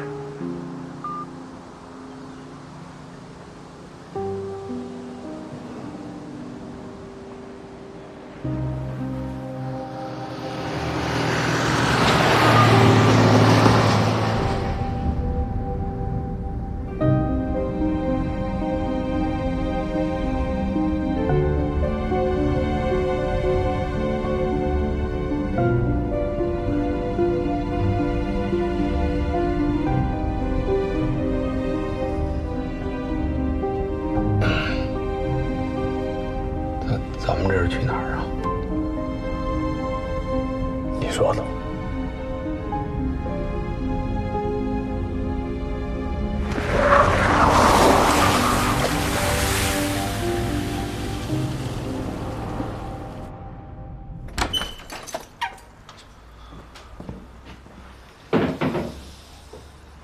进来啊！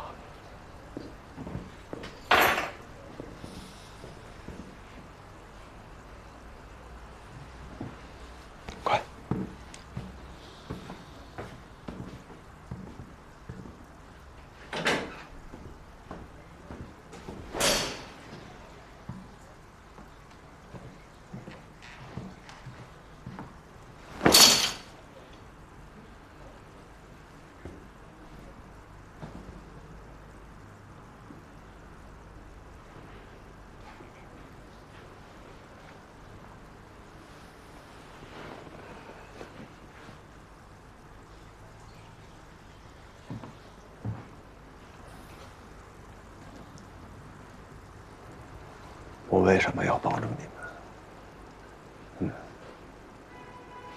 是因为在吴征的案子上，我相信你是被冤枉的。你知道的，这对我而言，不仅是丢官罢职那么简单，很可能有坐牢的风险。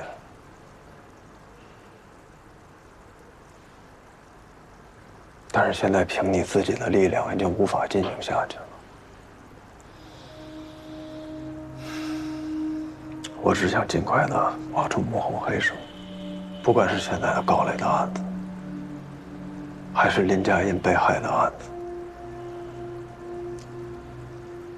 佳音的死已经证明了这些黑恶势力开始向你们动手了。你和你哥现在处在巨大的危险之中。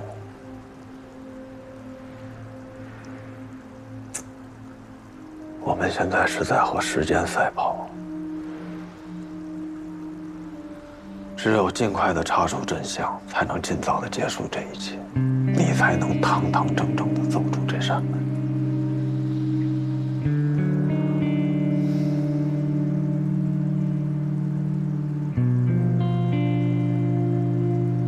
该说的我都说完了。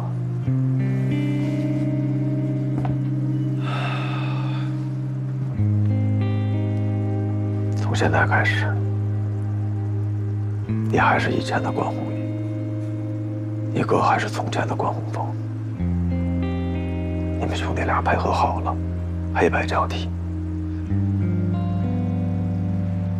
你现在要做的，就是在这等天黑，你哥回来跟你交班。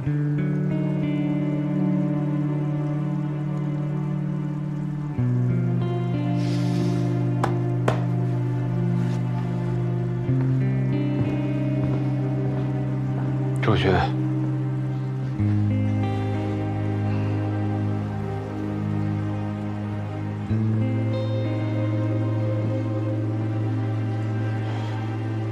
你先带开他。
队。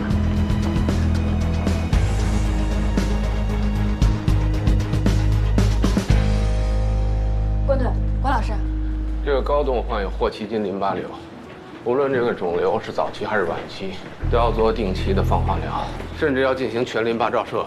只要找到类似的病例，就有可能找到高洞这个人。比较困难，我已经询问过了。高东是在美国治的病，基于医患保密原则，就算我们把电话打到大洋彼岸去了，人家也不会透露什么的。关队，刚要去找您，这个是张亚红的临时实践笔记。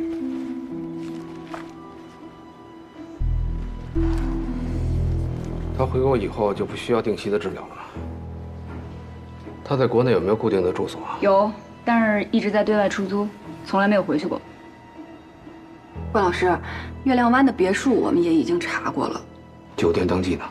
我们已经把高东的身份信息登记录入了。但凡他是持身份证登记入住酒店的话，我们这边都会得到反馈的。没回家，也没住酒店，身份证登记的联网信息根本就没露过头。再加上他身上有这么一个随时有可能需要治疗的病，人会在哪儿呢？医院。关老师，我立即排查全市所有3类甲等医院，还有以及拥有同级别治疗条件的私立医院。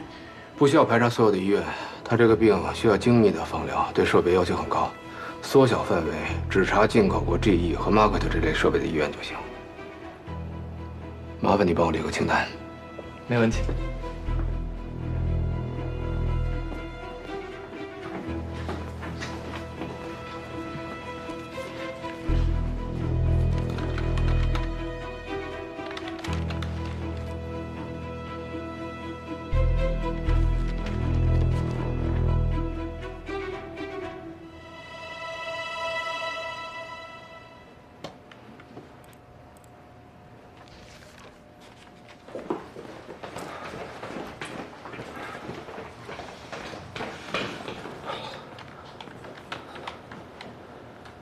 老关，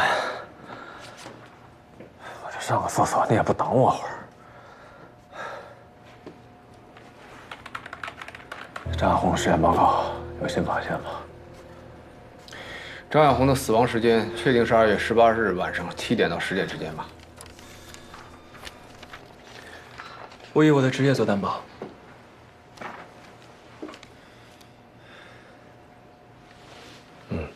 按这个顺序排查，我处理他。哎，你等我一会儿。哎，老关，师姐，你有没有觉得关老师和之前又不一样了？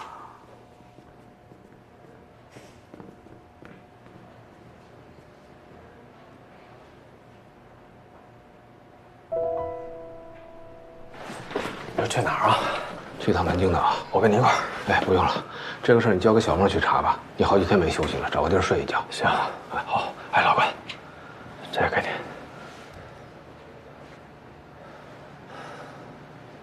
走了。哎。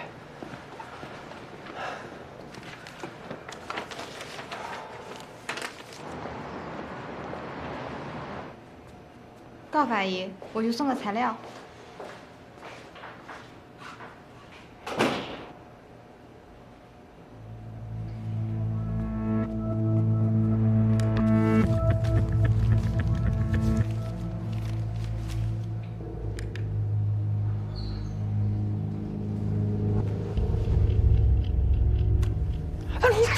笔记本吗你啊！我不给你都不行，生拽你的。现在是不是指纹留给人家的都不知道啊？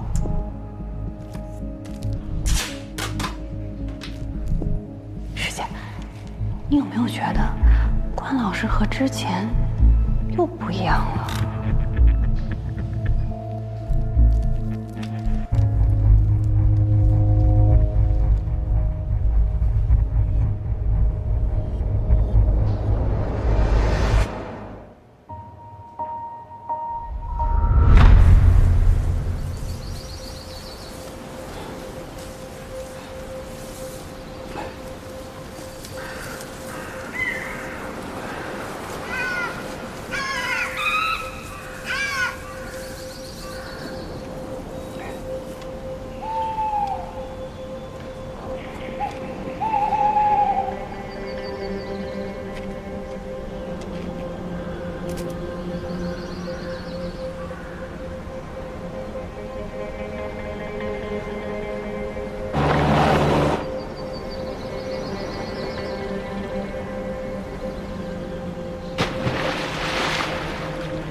别提了，我一闭眼啊，脑子里全是监控。你那个，是，师姐，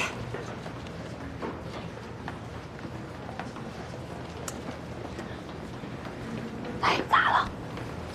之前周哥不是让我查213无证案的物证箱吗？我又查了一遍那个缺了1把手电的包装盒，上面呀一点痕迹都没有。你不觉得特别奇怪吗？这你说会不会是凶手在拿走手电之后，为了避免留下痕迹，所以清理掉自己的指纹了？应该有这个可能。关键这现场附近我都看过呀，从吴正家门口到小区附近，那一片呀都黑灯瞎火的。而且呀，案发当晚是大年30，大家睡得都挺晚的。那凶手就这样拿着手电出去了，那不是很容易暴露自己吗？一旦那个人是不见光会死呢？额叶癫痫，感光性癫痫的逆反应，说白了，就是晚上不见光不行。今天再小点声。感光性癫痫逆反应。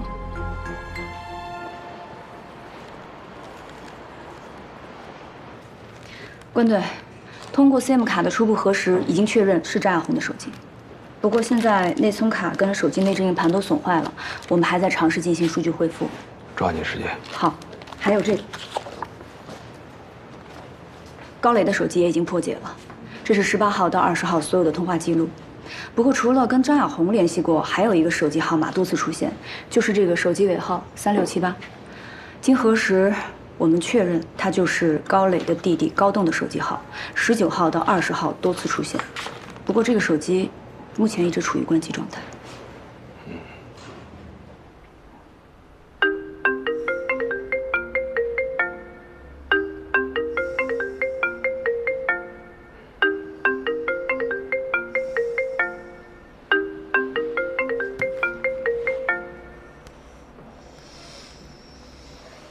哎，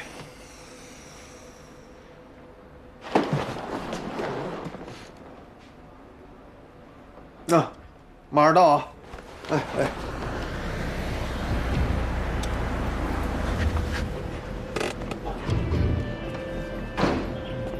关队，王呢？王在楼上呢，赶紧的。王，哎，师傅啊，哎，这是高栋主治医师这边。哎，你好，你好，人什么时候找着了？20分钟前。啊，现在情况怎么样？哎，您看看就知道了。啊？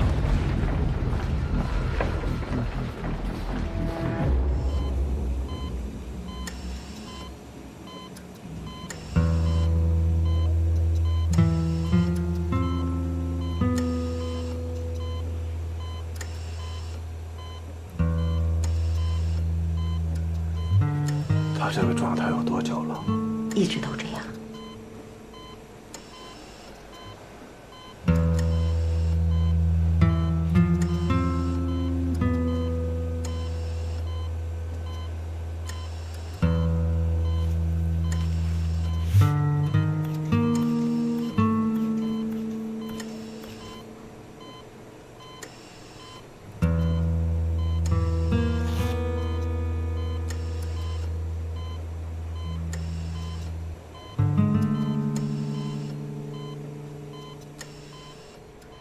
高先生在飞机上的时候就已经感觉不太好了，下了飞机就直接过来了。因为事先有预约，所以立刻安排了治疗。第2天，高先生的病症也有了缓解。不过，从第3天开始，高先生好像突然对放疗的反应非常大，不但一直呕吐，而且还伴有一些惊厥的症状。所以我们就给他用了镇定剂。昨天晚上情况一度危机，连升压泵都用了。医生，霍奇金淋巴瘤这种病症是不是特别罕见呀？这种病其实在中青年人当中比较常见，而且也比较有希望治愈。但是像高先生这种病情恶化的非常快，我总觉得是因为他的个人意志消沉，自己放弃了自己的生命。那我们能不能检查一下他的随身衣物？还是要经过患者本人的同意。等镇定剂的效力过了之后，你们亲自问他吧。他住进来这几天有没有离开过医院？这个我不太清楚，不过以患者现在的身体状况来看，哎，你好，我这发现你们这医院不装监控了。是这样，像我们这种私立医院，一般比较重视患者的隐私，像病房这种涉及患者隐私的地方，我们是不会装监控的。那如果高栋要是醒了的话，麻烦您第一时间通知我们。哎。老关，咱们接下来怎么着？去枫桥地铁站，再看看监控。好。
看这个人走路，感觉好像左腿有伤。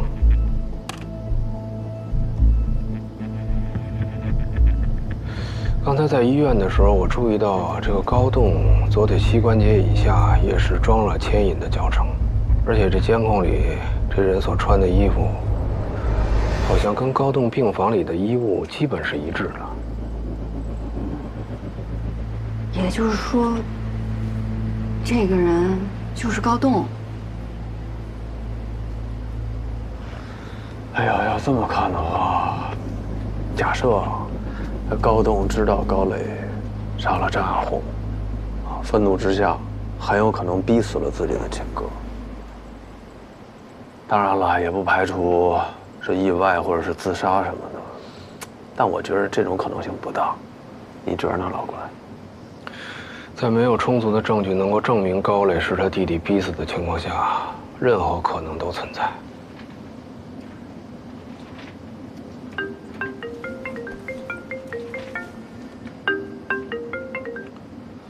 这儿。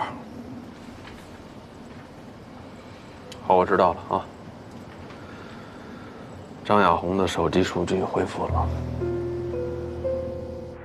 从那天起，我一滴酒都没沾。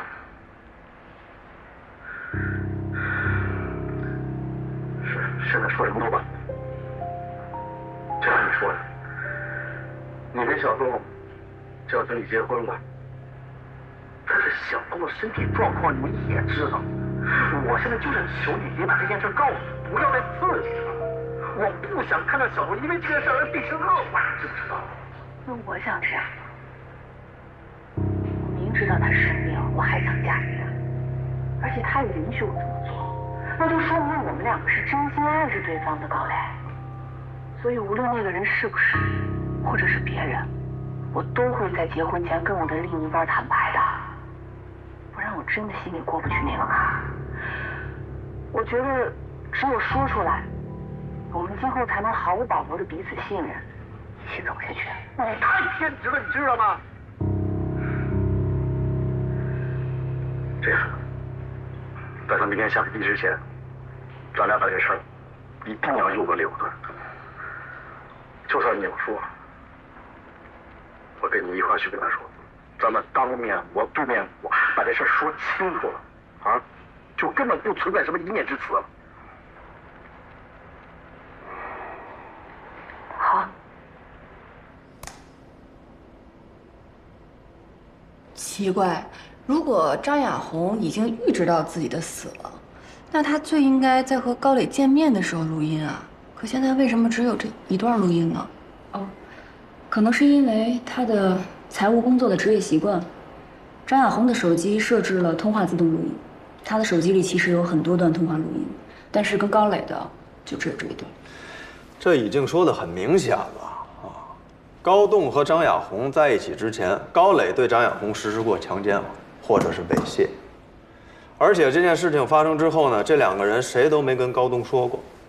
直到高栋和张亚红真的要结婚了，张亚红不想再保守这秘密了。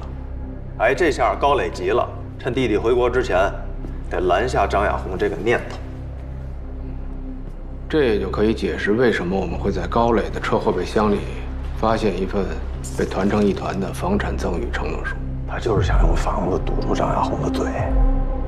我们大致可以还原一下高磊杀害张亚红的案发现场。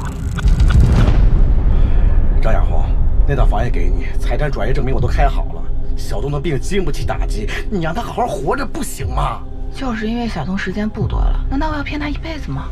你想要什么呀？我问你，你想要什么？我现在为小东把什么都给你了，我他妈现在是穷光蛋了，你想逼死我们俩吗？啊！不是想要为难你，我只想对我的丈夫彻底坦诚。我会把这些都告诉他。嘿，你干什么去？我跟你说了多少遍，小东受不了刺激，你别逼我们俩行不行？我想不好好活着，我们哥俩活到现在不容易啊！你不要再逼我们了，行不行啊？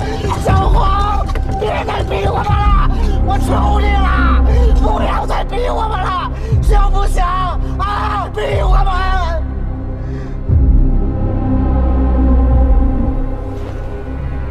小黄。哦，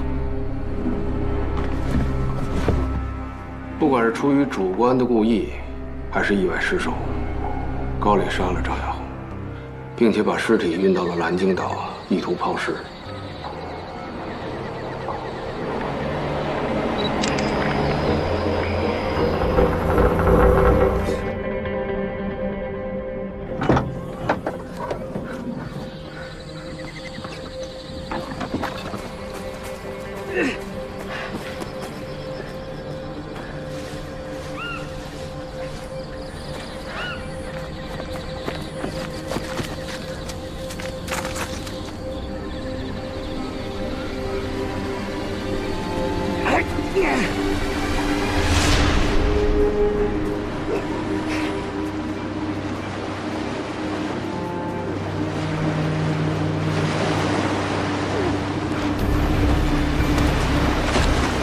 抛尸的过程还算顺利，但没想到还是发生了意外。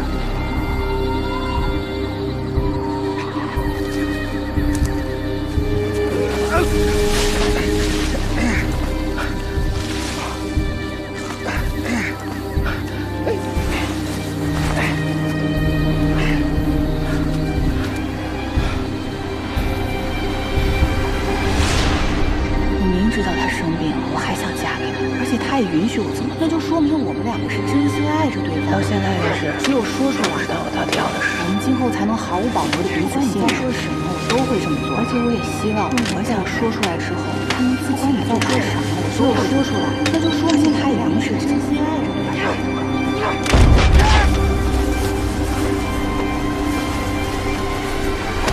所以，高磊第一次被送到太平间的时候，我们并没有在他身上发现钱包、手机、证件或者车钥匙这类的东西，因为他已经把这些物品全都留在车上了。我们在他手心上发现那个类似于被玻璃划伤的伤口，很有可能就是他砸手机的时候不小心留的。折腾这么大一圈，现在和太平间的监控也就算对上了。高磊爬出冷藏柜，偷了一件白大褂，溜出太平间。老关啊，只要你一上了道，这屁股就跟坐火箭一样高，实在是高。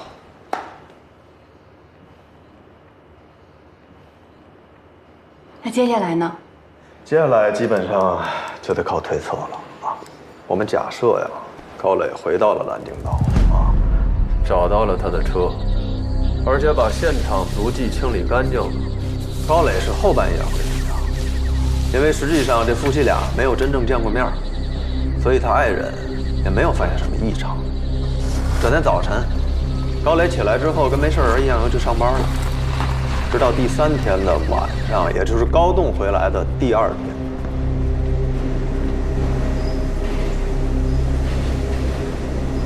让经验行不行？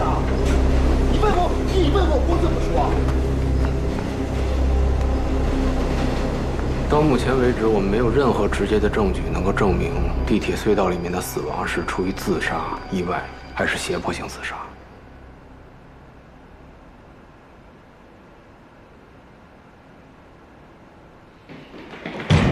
是吧？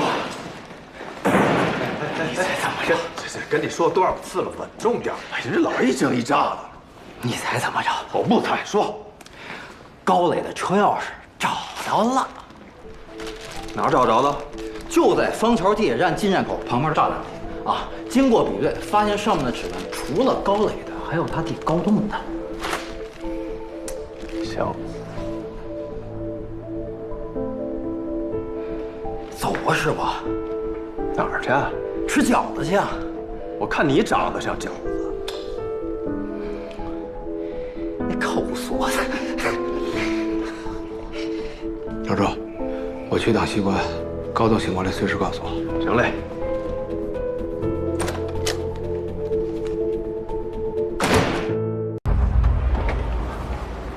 入队。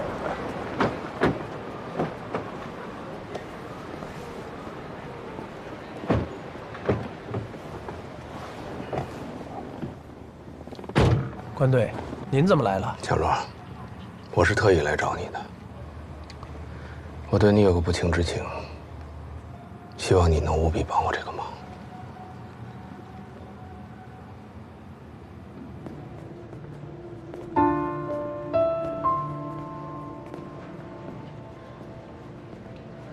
嘉义，你为什么擅自脱离专案小组，单独行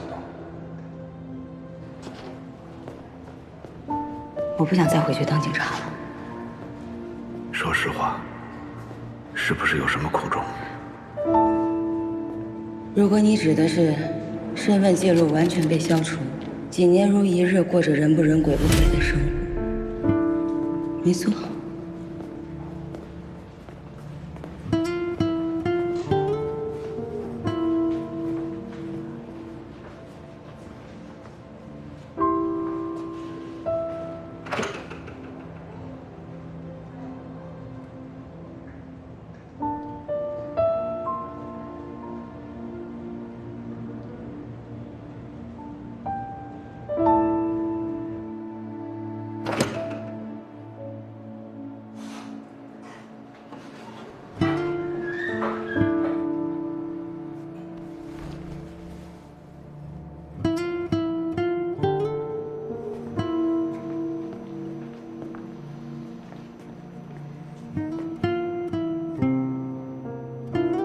那我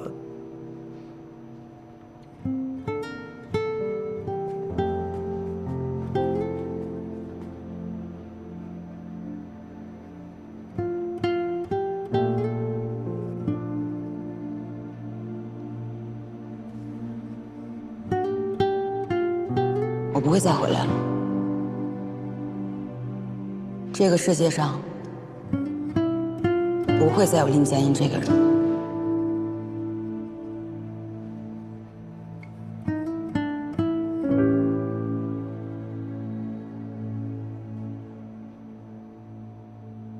对不起。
我们要做的呢，就是还原事实的真相。你把你知道的都告诉我们，我把我们还原的那部分告诉你。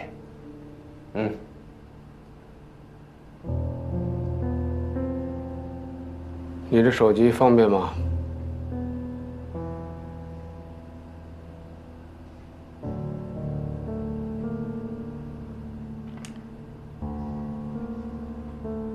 ？0622。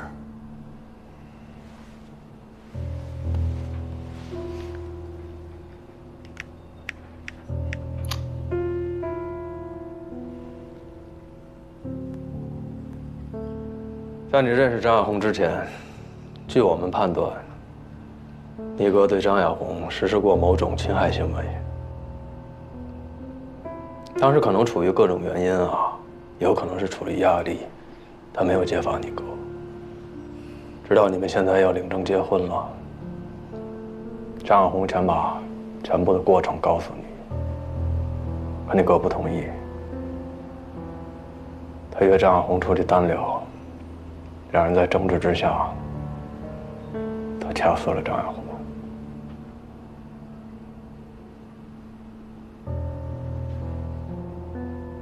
看来你是已经知道了。从你这手机短信的通讯录来看，你跟张亚红都是每天下午，还有后半夜，互相道早安和晚安，直到她遇害的那一天，你就再没有收到过她的短信，对吗？在你回来的第二天晚上9点，高磊出现在了方桥地铁站。3个小时以后，他的尸体被发现在了地铁站的隧道里。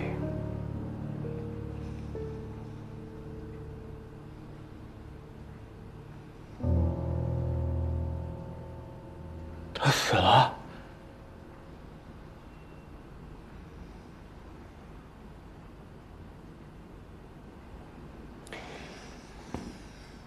通过他的手机通讯记录以及地铁站的监控录像来看，你应该是那天晚上最有可能约他的人。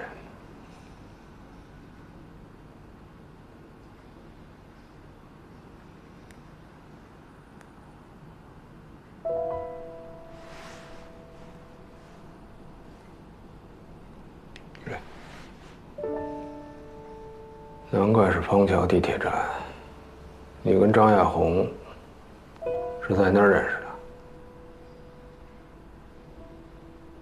那个时候还不认识呢，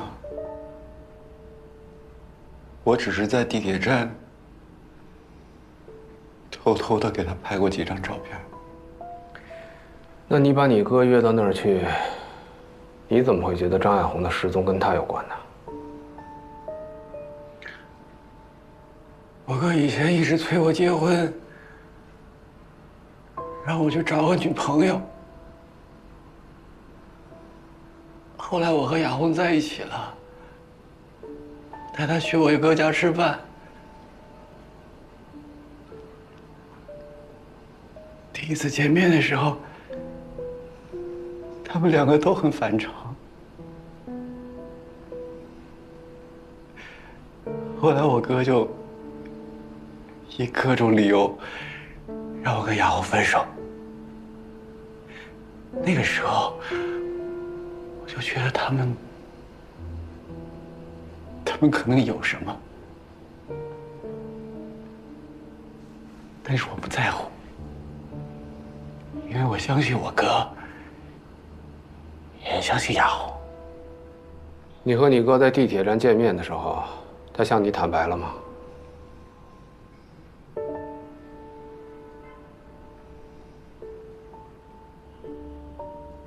他根本不用跟我坦白什么，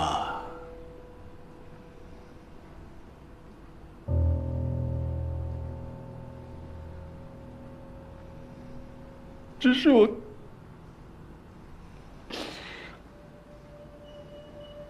我根本没有想到事情会发展成现在这个样子。亚红到底在哪儿？告诉我，你到底把她怎么样？听我说，只是听我说。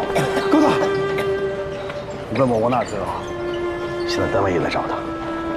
我听说他们家报警了，把他送回医院。走，走！你哪儿也别想去，看着我的眼睛，告诉我亚红到底在哪儿。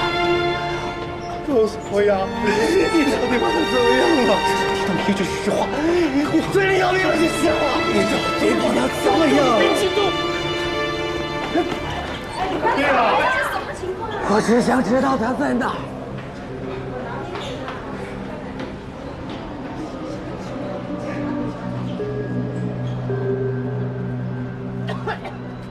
我们在地铁站的附近发现了你哥的车钥匙，上面有你的指纹，而且你是在他死之前最后和他有身体接触的人。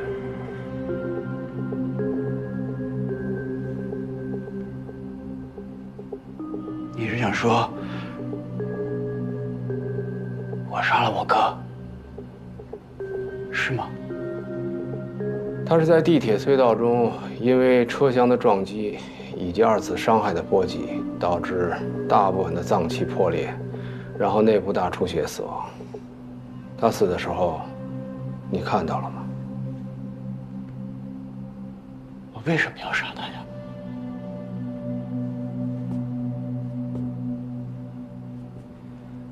相互都坦诚一点好吗？别绕圈子了。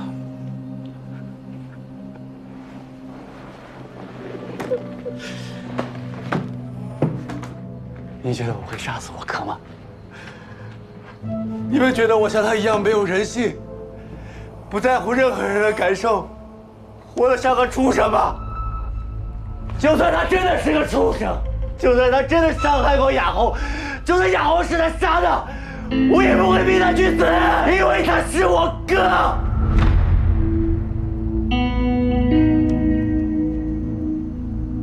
因为我跟他不一样，我是个人。就算我快死了，就算我快死了，我也是个人。不管你们信不信，我要告诉你们，我好好爱过，不管爱过多少年，我这辈子都够本了。因为我不是畜生，我不会像他一样，我心里只有爱，没有恨。我不想报复任何人。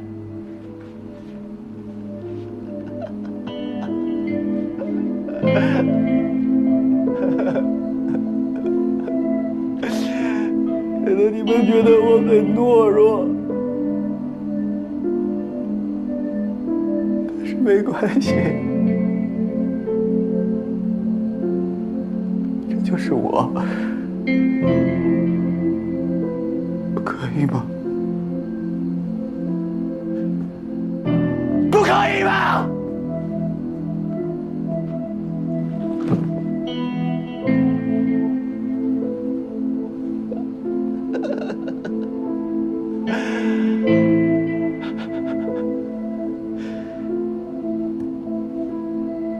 算了，你们觉得是我杀的，就是我杀的吧。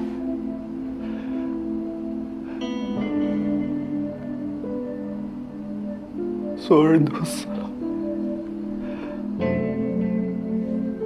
活着也没什么意思。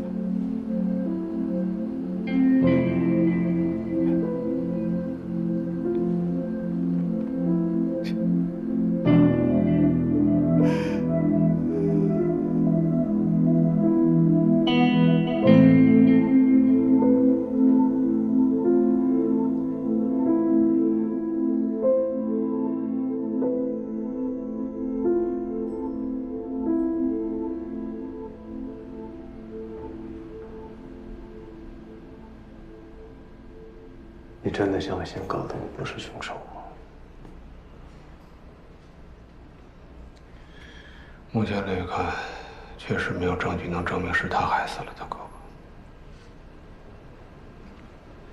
那就是说，高磊意外掐死了张亚红，然后无法面对高东，畏罪自杀。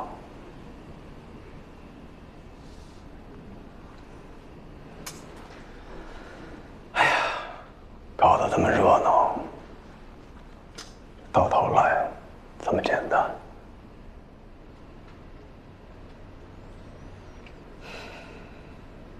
大概率就是畏罪自杀。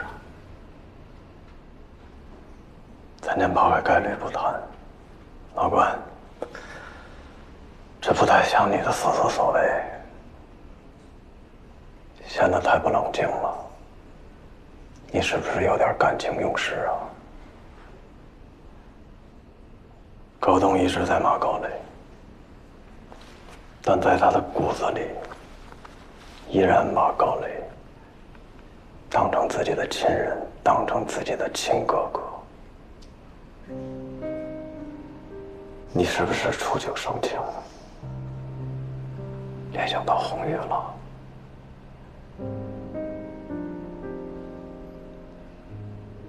这么多年，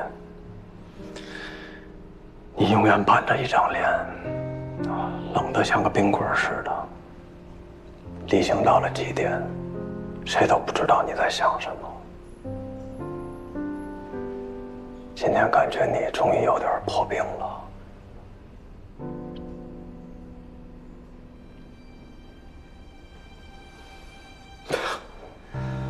红宇是不是也骂你来着？我都能想象到他那副嘴脸，这火一上来，谁都不服，对天对地对空气，整个一愣头青，一点不懂得情绪管理。但不管红宇说了你什么，你都不要往心里去。他心里憋着火很正常。哎呀，这1年多了，我真的是看着他使出了浑身解数，非常的用功，真的是尽力了。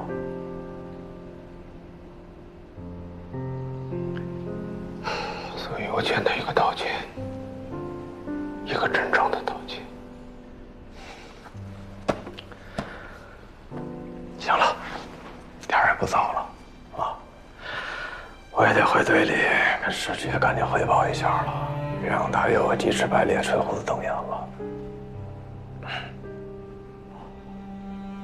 我就不送你了，啊，你回家好好休息。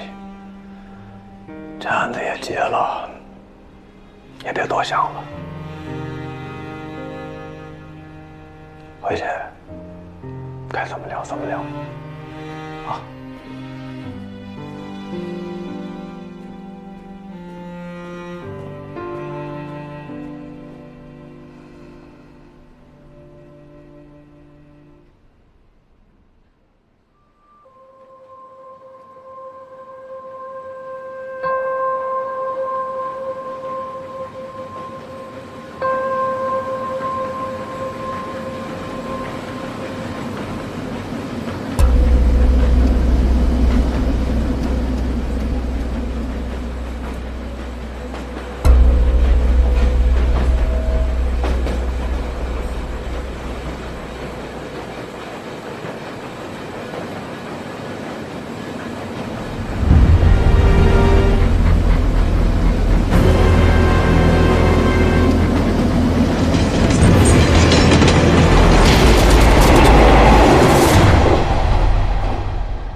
千分之5。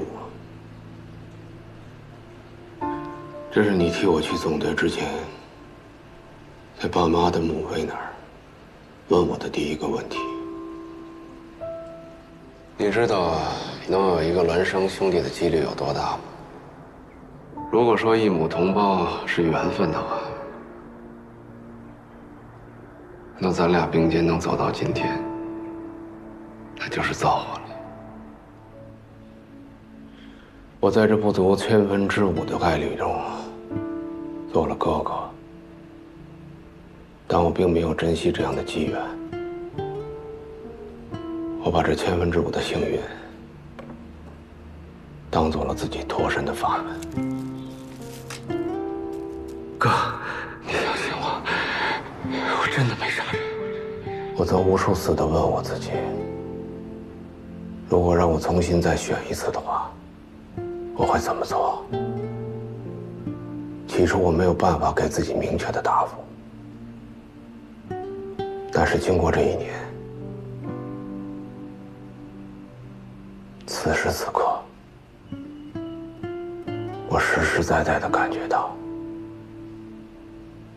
我不会再像当初那样选择，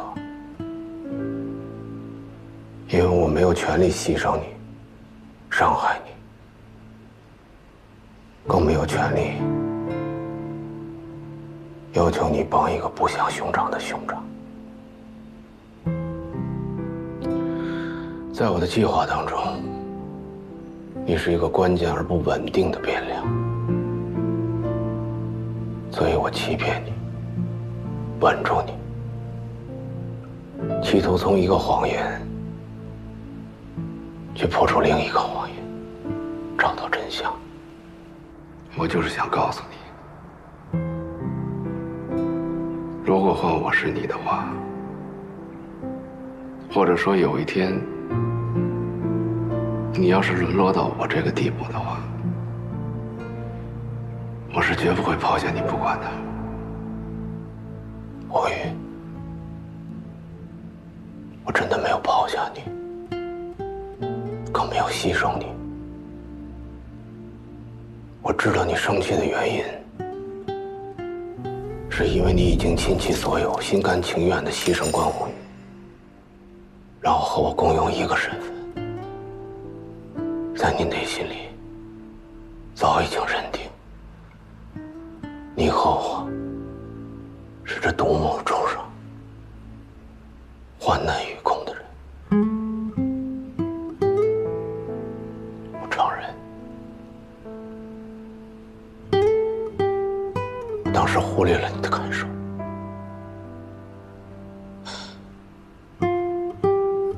但是没有告诉你，并不是我不信任。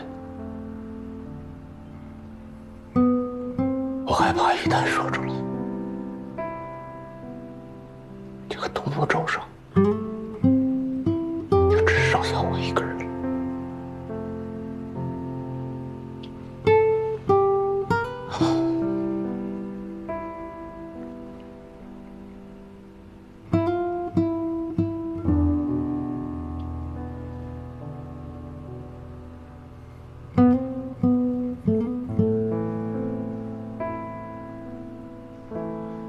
说来可笑，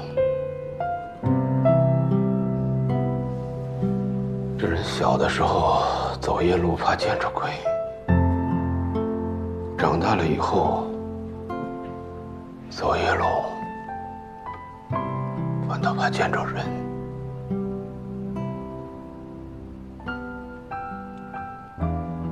王宇，当时我在吴正家打了他家的一个手电筒，也就是周世同后来在吴正乡里发现丢失的那个手电筒。那个东西就在这儿，这上面有我的有效指纹。对不起，王宇，是我连累了你。当时情况实在太紧急了，我实在不知道该怎么办。我瞒着你，也是为了能够继续把案子查下去。现在这个东西就在这儿，我不会再自作主张。这个选择权，我交给你。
我跟你说，哥，这2条鱼老贵了，啊，你可千万别再给炖了啊！这种鱼中看不中吃，哼。这鱼缸是不是有点太空了？回头我再给里边装饰装饰。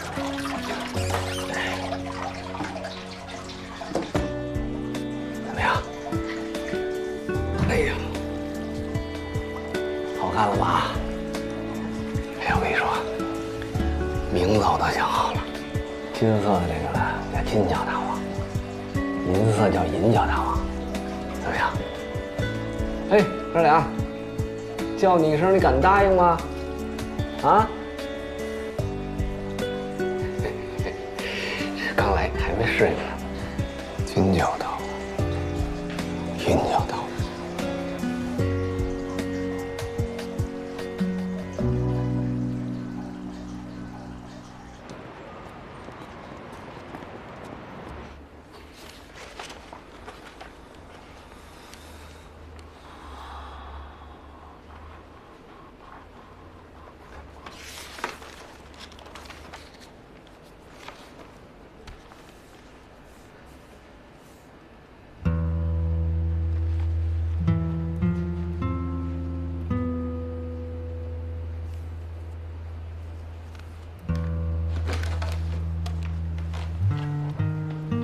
物证科，我周巡，让你们和小艾过来一趟。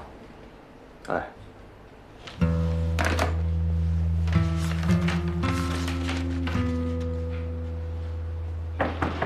来进来。周队，您找我？哎，小艾，对你帮我看看这儿是不是写错了啊？这213物证箱，我记得我是17号让小周还回去的，这上怎么写个18号呢？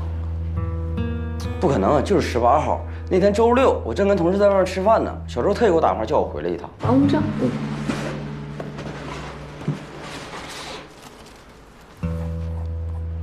是吗？18号送的。啊，有什么问题吗？啊。哦，没事没事。哦，那我可能记错了。啊，辛苦了啊。没事，周队。谢谢谢谢。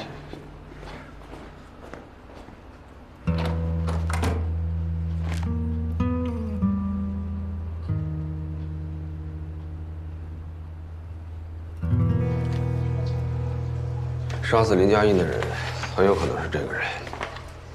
30出头，1.8米左右，皮肤显白，长着一张金丝娃娃的脸。善用的武器是左袖口里边的一根钢线。哪来的小雪？刘英也差点死在他手里，就在音速酒吧。不过幸亏韩冰及时赶到，挡了一刀，也算帮了咱们一个大忙。 我还从韩冰那里了解了佳音被害那天晚上的一些信息。林佳音是被一辆奥迪 Q5撞死的，很有可能也是这个人干的。现在了解的唯一线索，就是这辆奥迪 Q5的右前灯是损坏的。如果考虑整个事件是在长风辖区内的某股势力所操纵，那么很有可能这辆撞过人的车，就在长风辖区内的某个汽修点在进行维修，或者外观改造。按照这个线索顺藤摸瓜，应该就能查到这个娃娃脸的下落。哥，事不宜迟，现在我出去相对安全，咱们见缝插针，你给我一个范围。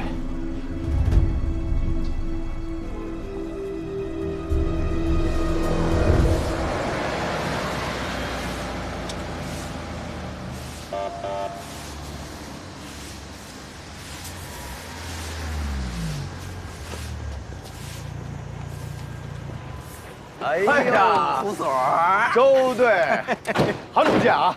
欢迎欢迎欢迎！好久不见，好久不见。周书童叫他小周就行。小周，哎，还让你亲自跑一趟？那必须的，你这发话了，我敢不办吗？小周，欢迎。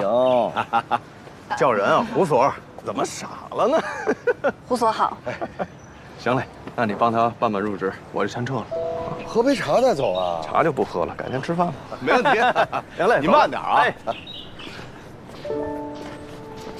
周队，干嘛呀？我是不是得跟关队说一声啊？我会跟关队说的。哎，可是我觉得你可是什么啊？啊！我跟你没讲清楚还是怎么着？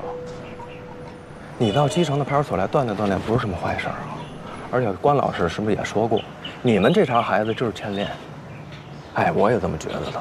再说在哪儿不是花呢？啊，你跟胡所都学习学习啊，胡所也好着呢。啊，跟不同的人多切磋切磋，对你有好处。快去吧！哎呀，别在这渗着，赶紧站着，这样带你参观参观，环境好着呢。行，没事啊，有事打电话。你看，舍不得了，慢点开车。行嘞，走，小周，你先行。哎，该怎么着怎么着啊，不用特殊照顾。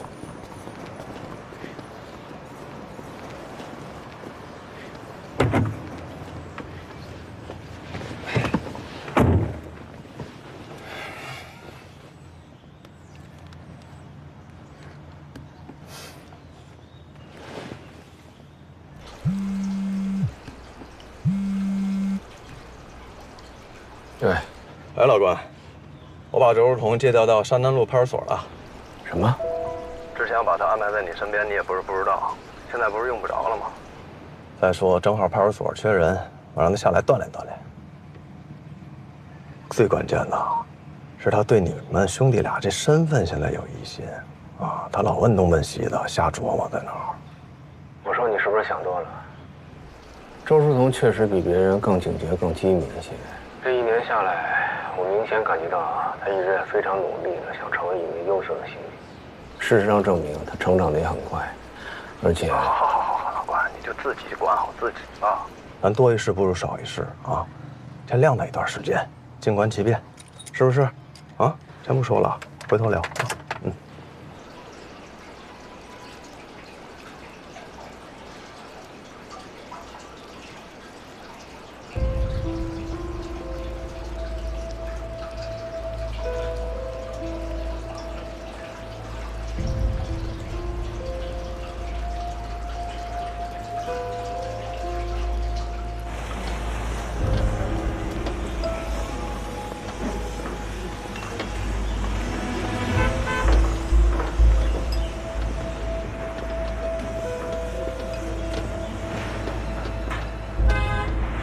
修车吗？那个问一下，就我那个前2天送来那 Q5 修好了吗 ？Q5？啊，不是，这前保险杠坏了那个，我朋友给送过来，我来取车呀。没修过 Q5，这2天修了2个A6。哎，哦，那可能记岔了，谢谢啊。啊，没事。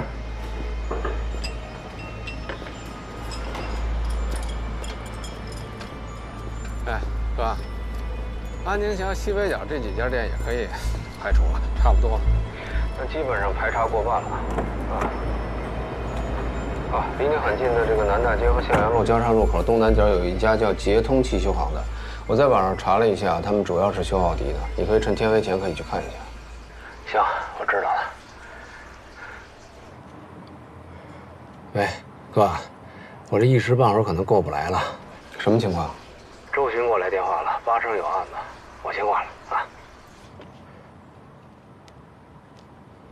喂，老周，这溜溜一天跑哪躲两会儿去了啊？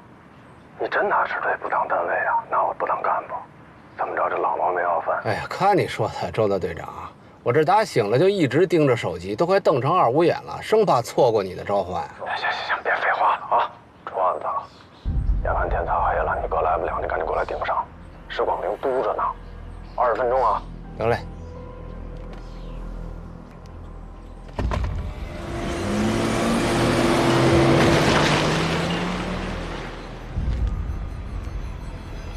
今天下午，也就是2月28号的下午3点07分，2龙路派出所接到一起儿童失踪报案，报案人是失踪者的母亲李雪。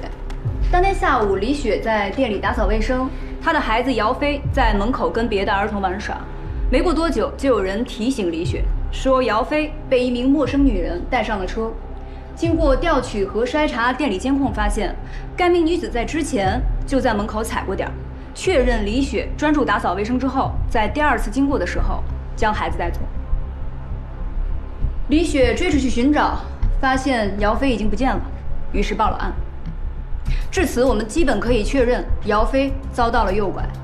2龙路派出所当即受理，现在提及到咱们队里手里。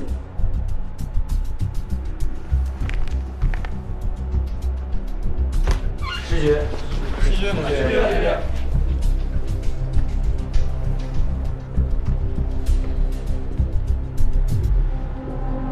市里领导追我的电话都盯到队里来了。这个案子目前在社会面上关注度是空前的，基于2点：一是我们这里已经很多年没有出现过儿童被拐的案子了；第二，就是新一轮的文明城市评比马上要开始，这个节骨眼上出这么个案子，这对整个金港市在城市形象上伤害是很大的。所以上面领导也放了狠话，必须限期破案，这是刚性的任务。现在不光是咱们这个队，全市公安口的各个单位都做了空前的动员。从今天开始，我就是24小时在岗，你们各位啊，也都做好连轴转的准备。这么干的目的就一个，咱们可以尽快的争取把孩子平安的找回来。我们都是警察，我们心里都清楚，时间拖得越久，孩子找回来的概率就越低。都上点心。